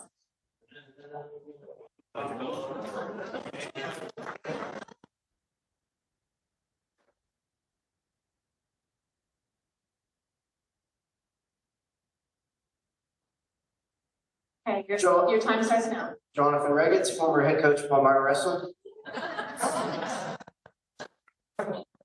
Integrity over politics. I've been asked two questions frequently over the last few months. First, how have I been able to keep my composure? And second, why do I keep fighting? The answer to both is simple. I'm fighting for the kids I love.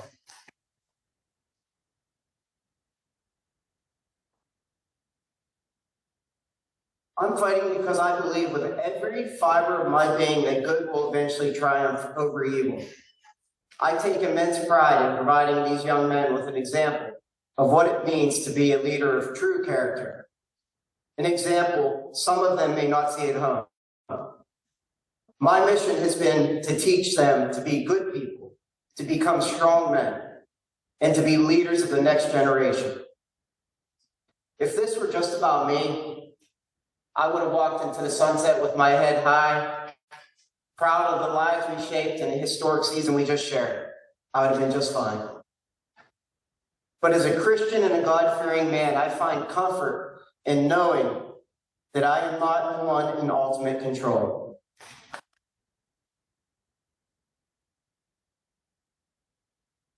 God provides, God protects, and God comforts. But I have to ask this board, don't you have bigger issues to tackle? Why were you elected? Look behind me.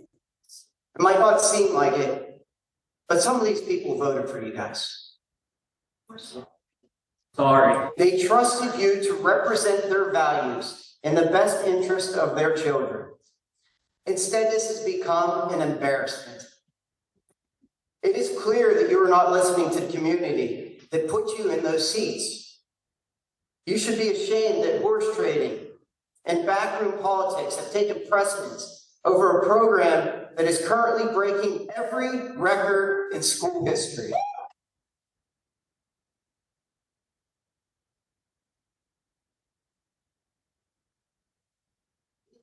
"12 Scholar All-Americans this year, 44% of the entire roster. We qualified for team states for the first time ever, yet here we are. I've already mentioned my faith. One of the most powerful teachings of Jesus Christ, in my opinion, is that of forgiveness. As he hung on the cross in his final moments of earthly suffering, he looked upon those who crucified him and said, and if you know it, say it with me, "Father, forgive them, for they know not what they do." I strive to live my life by that example. I offer forgiveness daily, both in my personal and professional life. I believe that every person deserves a second chance to correct their mistakes. I believe that a man's true character cannot be judged until forgiveness is granted and he is given the opportunity to change course. I am not perfect, nor have I ever claimed to be. When I make mistakes, and we all have, I have acknowledged them, accepted the consequences, and committed myself to being better. So I ask those of you sitting up there, who among you is perfect? Who among you has never made a mistake? Whose character sitting at the table is more intact than mine? In January, it was difficult for me to sit through the public shaming of another human being. But the very next day, in my heart, I offered that man forgiveness for his flawed and reckless approach. That forgiveness is what comforts me. It is how I know which side of the line between good and evil I sit on. Tonight, or in the coming days or weeks, I am asking you to do the right thing.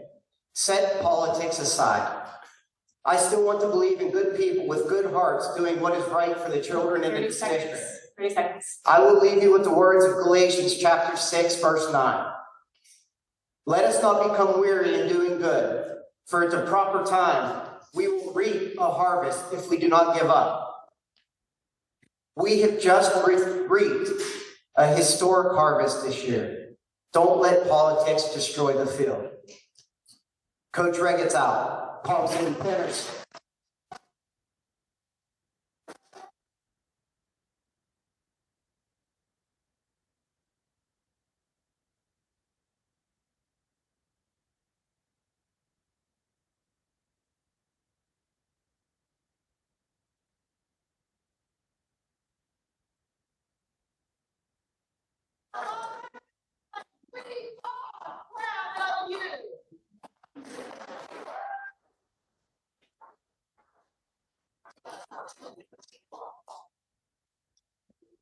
Is there anyone else that would like to speak this evening?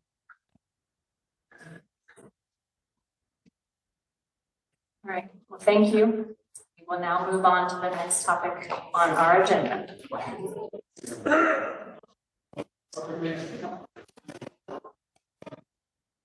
Excuse me, can you please be quiet so we can continue our meeting? Buildings and grounds is next, Mr. Andrew.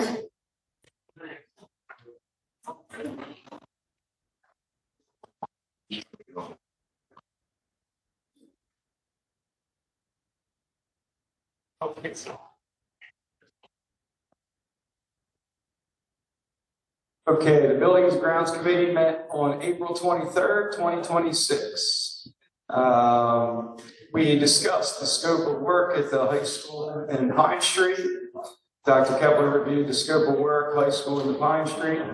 We also heard from public comment from several folks. We had multiple people address the board on the topics of capital projects. And the meeting adjourned at 8:17. All right, thank you, Mr. Andrew. Next is curriculum, Mr. Guy. Before we move to curriculum, I have a question in building and grounds. Weeks ago, we, 5 members of the board directed the administration and the solicitor to seek a settlement with HR Weaver on the administration building. We've since received the settlement on that. When will we be having a vote on that? I asked you to add this to this agenda. You said you would check with leadership. I never heard back from you. So when can we expect a vote up or down on accepting that settlement? There was no offer of settlement. It was some suggestions in a letter. So there really wasn't anything formal. So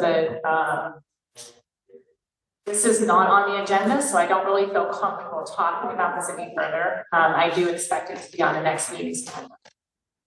Okay. Fantastic. Thank you. Thank you. Okay. Curriculum, Mr. Guy. Curriculum met April 23rd, 2026. The 26-27 Ed Tech Pool Council was discussed by Dr. Kepler. The 2027 Special Education Consortium Agreement was also gone over by Dr. Kepler. the curriculum and instruction updates, done by, Dr. Miller and Dr. Frank, giving instructional updates. There was no public comment, and the announcement of the executive session was made declaring that there was no executive session. So, now, we have a motion to approve the curriculum instructional committee items as noted on the curriculum and instructional consent agenda. Thank you, Mr. Guy. I have a motion to approve the curriculum and instruction committee items as noted on the curriculum and instruction consent agenda. Do I have a second? Second. Second, Mr. Steinmetz. Is there any discussion? Hearing none, all those in favor say aye. Aye. Is there any opposed? All right, motion carries. Madam Chairman, that finishes my report. Thank you, Mr. Guy. Next is finance, Mr. Steinmetz. Thank you, Madam President. The Finance Committee met on April 23rd to review and discuss the following topics presented by Mr. Prince. That's the 2026-2027 proposed budget update and appropriation for motion of approval tonight for public review. We also received a presentation by the Nutrition Group, Food Services update presentation by Schindler, by Mr. Egger and Kelly Schindler. Review the Nutrition Group Food Services presentation. And then also public comment by Josh Jones on topic of 0% tax increase, by Roy Gingrich, topic 0% tax increase, and Alicia Holloman, Lebanon County tax concerns. Coming out of the committee is a motion to approve the 2026-2027 proposed final general fund budget for public inspection in the amount of $74,897,725 with a real estate bills of 18.1532. Thank you, Mr. Steinmetz. I have a motion to approve the 2026-27 proposed final general fund budget for a public inspection in the amount of $74,897,725 with real estate bills of 18.1532. Do I have a second? Thank you. Is there any discussion? I just want to thank again the team for putting together a great budget and for giving the taxpayers a break when their expenses are so high right now, and utilizing the increased state funding that we've gotten over the last 3 years and expected to get again this year because we are been so severely underfunded. So I appreciate you doing so much work to put that all together. So thank you. In lieu of my concern about us being sued for failure to live up to our obligations, I just don't believe that it is prudent to have a no tax increase. I would like to see at least % just to cover ourselves. Now, again, if some people in this board would behave themselves, we wouldn't be in this predicament. It's not my fault. So the end result is I think I'm going to vote against this because it's not showing good stewardship because of what some of you have created. Is there any other discussion? Yes. Mr. Notter? So, Mr. Prince, I'm really high. I don't want to feel like I'm screaming. So I have a number of issues. The budget itself doesn't look to be fully baked up. I think we've got to take the boards certainly have to take more time and lay out more of a vision for next year. I think there's a number of large holes here that are missing. One, I just asked about the administration building. So again, because that discussion has been pushed back and pushed back and pushed back, I'm not clear what we're doing. Are we going to accept any of the proposals the builder sent over, or are we going to take it in full? Are we going to purchase the furniture? Are we going to purchase the AV system? If we're not taking ownership of it, what are we going to do? How is that going to be managed? Where are those expenses coming from? Again, that's not reflected in here. It all could be a sizable amount of money, upwards of $3.6 million. Where does that come from? I don't see that reflected here. We haven't had a discussion on it. If we decide to abandon that project and build onto the high school, where is the $1.5 million site survey coming from? We obviously can't have somebody just show up with a shovel and start digging. We have to determine first if the high school even has the capacity to build out. That was the next phase or start of the feasibility study. So again, an enormous hole that we have there that hasn't been addressed. I don't see an investment in the future of our infrastructure here. Again, last year, like a 0% tax increase is great. It's kind of same old at this point. Last year, there was a 0% tax increase. Working on that budget, we also spent $15 million investing in security and safety upgrades to our buildings. I don't see where is that coming through for this year. We certainly have the pine, right? The pine roof and the pine HVAC. That's good. However, that's using money, $4 million that I've already borrowed. I borrowed that money. It's good we have it to enable the quick turnaround to get this project done. But out of all the other things that we've talked about, out of all the other needs in this district, what are we addressing next year? I don't see a vision here for that. I don't see any new instructional opportunities. What are we doing for the students of this district to drive education forward? I don't see that in here. So when you kind of compare last year's 0% tax increase to this year's 0% tax increase, there's a huge delta in what this board accomplished. The prior board, what they accomplished, and this board really we just seem to be left with a 0% tax increase, with nothing for the future. So again, unlike Larry, I'm not saying that we need to raise taxes or whatever, but I think this budget is missing so many things that haven't been addressed by this board. I'm going to be a no. Again, I understand we got a time when this has to be passed by. It seems like we could table this until the next meeting, and then we can still meet that June deadline. But again, I've not heard any conversation here about some of these large expenses that we have to cover. So I'm going to be a no, even in presenting this to the public. I don't feel comfortable putting this out there with so much on the table.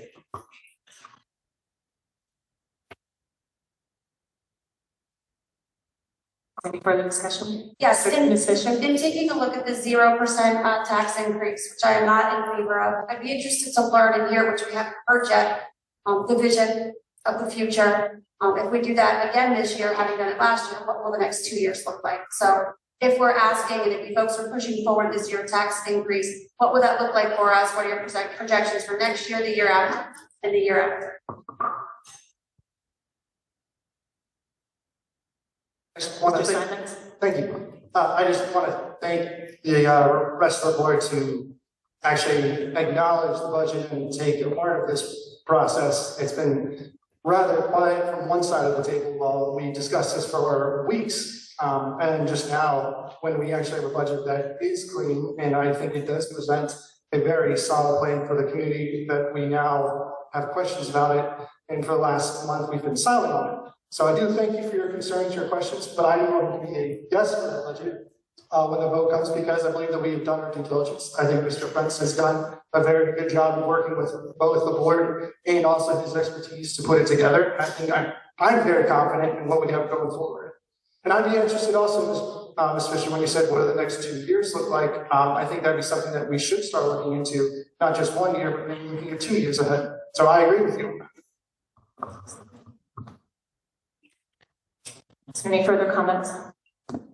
Yes, my negative comments were not in any way, shape, or form reflection on what the business manager has done. It is amazing what he can do with the lack of support of some of the individuals on this board and some of the restrictions and the disrespect that this man has showed. So you have nothing but my praise and thank you, Mr. Prince. Any further discussion? All right, this will be a roll call vote per board policy 006. Mr. Prince, can you call the vote, please? We'll start with Mr. Geiger. No. Gilligan, No. Holman, Yes. Laudermilk, No. Yes. Spondello, Yes. Steinmetz, Yes. Andrew, Yes. Fisher. No. I vote 5-4, the motion carries. Thank you, Mr. Prince. All right, moving on to staffing and administration, Ms. Gilligan. Okay, staffing and administration met on April 23rd, 26th. We discussed service dogs, and they gave us a presentation with Flip Flop and Esther. Dr. Kepler renewed the PSBA renewal in preparation of a motion on May 14th this evening.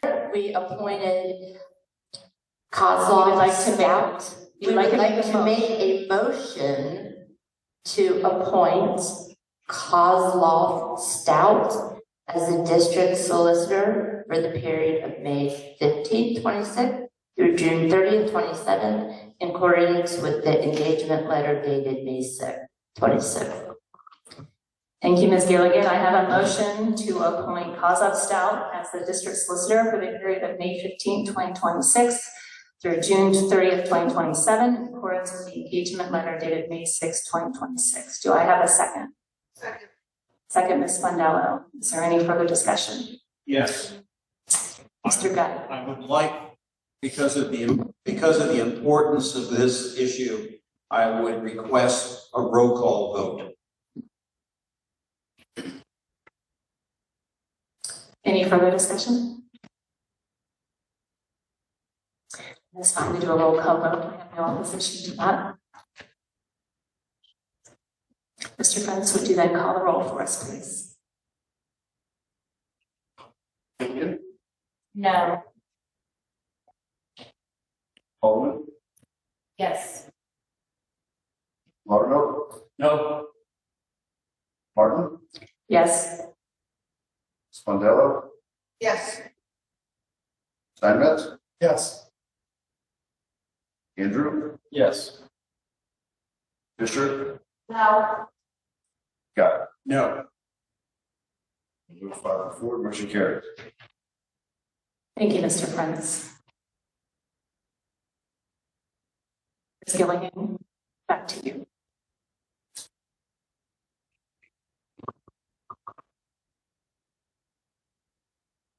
Next is the approval of your consent agenda. It's okay, it's a long night. I'm sorry, I'm lagging out here. We approval of the consent agenda for the staffing and administration committee action items. All right, I have a motion to approve the staffing and administration committee items as noted on the staffing and administration consent agenda. Do I have a second? Second. Second, Ms. Bondello. Is there any discussion? Thank you, Mrs. Martin. I'd love to highlight a few items. We just saw her earlier anyhow, Mrs. Elizabeth Bell. Are you here, Liz? Liz, I thought all these people were here to congratulate you tonight. So it thrills me personally and the district, the longtime teacher in the district, making the jump to the dark side. Yeah, the bright side, and in Palmyra, it's the same side. So we welcome you to the administrative position of elementary assistant principal, and we're thrilled to have you join the administrative team. I was on a tour of Pine recently with Dr. Hoover and met you for the first time, and just in our very brief interaction, I could just tell the passion you had for what you were doing. So I am very excited to bring you on board in that new position and just congratulate you. Thank you. I'm super excited. My family's here with me all. Fantastic. Fantastic. So, yeah, your passion was very contagious. So I was saying, wow, she's so passionate about data and working, and it's just fantastic. So thank you. Yeah. So we welcome and congratulate you, Liz. I'd also be remiss if I didn't thank Stacy Kaufman, a retiring educator for a long career here at Palmyra Area High School, effective at the end of the year. Additionally, for you, one that sticks out to me, I'd like Connie Patton, an aide here at Lingle. moving on at the end of the school year. I just thank her for her dedication. Everybody at Lingle knows who Mrs. Patton is. A few other items for you. Items mentioned that were reviewed in committee: policy, the PSBA renewal, boundary, non-boundary resolution, $50 deposit approval to get on the wait list at Susquehanna Service Dogs, and aforementioned cheerleading trip and winter coach renewal. Thank you, Dr. Kepler. Is there any other comments? Discussion? Yes, Stacy. Oh, wait, that would be for you to handle, Ms. Gilligan. I'm sorry. Stacy Kaufman, outstanding educator, loved by her kids, sorely going to be missed. Mr. Guy. Okay, we have a motion. Hold on. Wait, it was me. I apologize. I'm getting tired. I apologize. So it was me. So is there any further discussion? Mr. Lauderdale, did you want to say something else?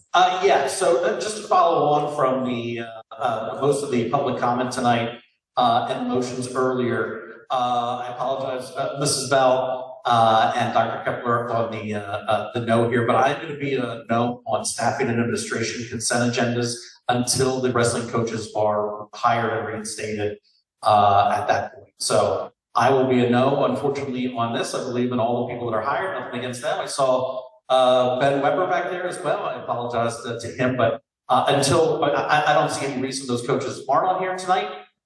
We all review the same information. People come to different conclusions. It is what it is, but I will be a no on any further staffing administration consent agendas until the wrestling coaches are rehired. Is there any further discussion? Yes. I think Ms. Fisher. I'm just going to continue to ask the same, Okay. I'm just going to continue to ask the same question. The administration made a recommendation for the coaches. I don't see any reason why the administration would not re-recommend them. I want to know what this board is going to do when that happens next time. Do you want another 120 people in here? Do you want to be the laughing stock of the county, which is exactly what we are? I mean, if you weren't touched with those comments, nothing's going to touch you. I will not vote for any coaches, any staffing administration until this situation is solved. Thank you, Mr. Guy. Ms. Fisher? Are there any other comments? Oh, thank you, Church. Go ahead. You have the floor. In an effort of full transparency, I'd just like to echo the sentiments of Mr. Guy and Mr. Laudermilk in that if the wrestling coaches are not included with the group of coaches as they are passed, I will also be a no vote for the staffing administration. I also will be a no for the staffing and administrations. I work for the public. I work for the people that were sitting out there. The people that came here tonight and voiced their opinion are 100% for you guys. And these are the people that I listen to. These people voted me on this board. And I will continue to listen to what the public states. So I am also a no for staffing and administration. Okay, is there any other discussion? Yes, there was a question, and I'd like to pose that question to the rest of the board. Because clearly and obviously with the public in here tonight, it's no secret, we have a divide. It's happened again and again and again this evening. So as Mr. Guy asked, what are we going to do next time the administration has a recommendation and this type of situation comes up? Does our leadership have an answer for us? Depends on the situation. I certainly cannot approve where there's been policy violation. I just have a problem with that. I personally, I feel like it's sending the wrong message. We are charged as a board with developing and enforcing policies. And if we say that it's okay, excuse me. Excuse me. Can you please be quiet? Thank you. So I don't need to say it again, I've already said it, and I think we can't hold our coaches to a different standard than our teachers. Now, I do appreciate all of the emotion and all of the things that were shared tonight, I absolutely do. And so I think I don't want to dismiss that. We do answer to the entire community, not just the community that shows up into a boardroom. So I think that's something that we all need to be mindful of. And I just think, for me, beings never justify the end. It can never be Machiavellian to say, well, we had a successful season, so therefore we should overlook all of the violations that were found. I just struggle with that. They were. So.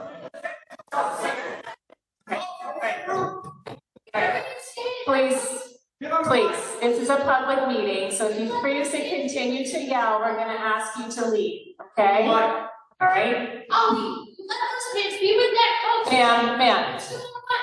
Ma'am, this is your last warning. If you don't be quiet, we're gonna ask you to leave, okay? I don't wanna do that, please. I really don't. Okay, thank you. I appreciate that. Well, since we're having discussion. All right, Mr. Guy, hold on a minute. So we will finish up the discussion. I think we've already said what we've gonna say, so that's called a vote on this, please. No, I'm saying some more. No, I am going to call the Well, I vote, can Mr. Guy. over you, just. It's not that. You Okay. have a sense of morality. Mr. Guy, Mr. Guy, Yes, Mr. Guy, Mrs. Martin. Mr. Guy, Mrs. Mr. Guy, Martin. Now, Mr. you're Guy, either bring it one of down, three things, bring Mrs. it down. I am been elected the president and I am going to keep this meeting moving were elected forward. president So and I you need voted for to, you. absolutely you did, and I appreciate that. But you're not respecting the Listen. will of the people. The only thing I Mr. can say, Guy. folks, is show up in the hundreds, keep showing up. Mr. Guy. Thank you.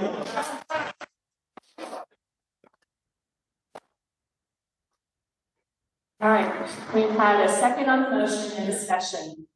All those in favor, we want to take a roll on this one too? No, we're gonna move on now, Ms. Fisher. No, we're gonna move on. One more question. Can we take a roll, call vote on this? Question. No, Ms. Fisher, we are going to move on. We are going to move on. No.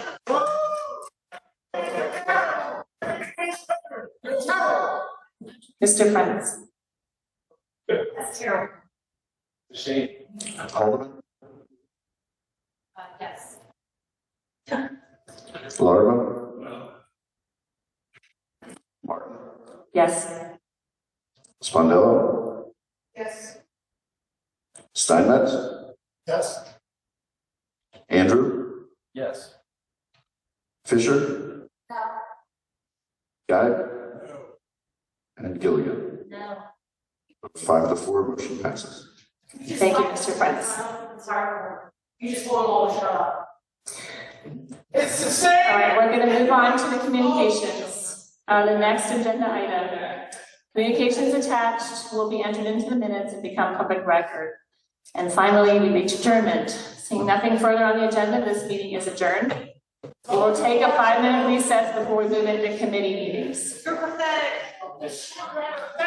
The recording has stopped. 7:29, you remember. You all remember.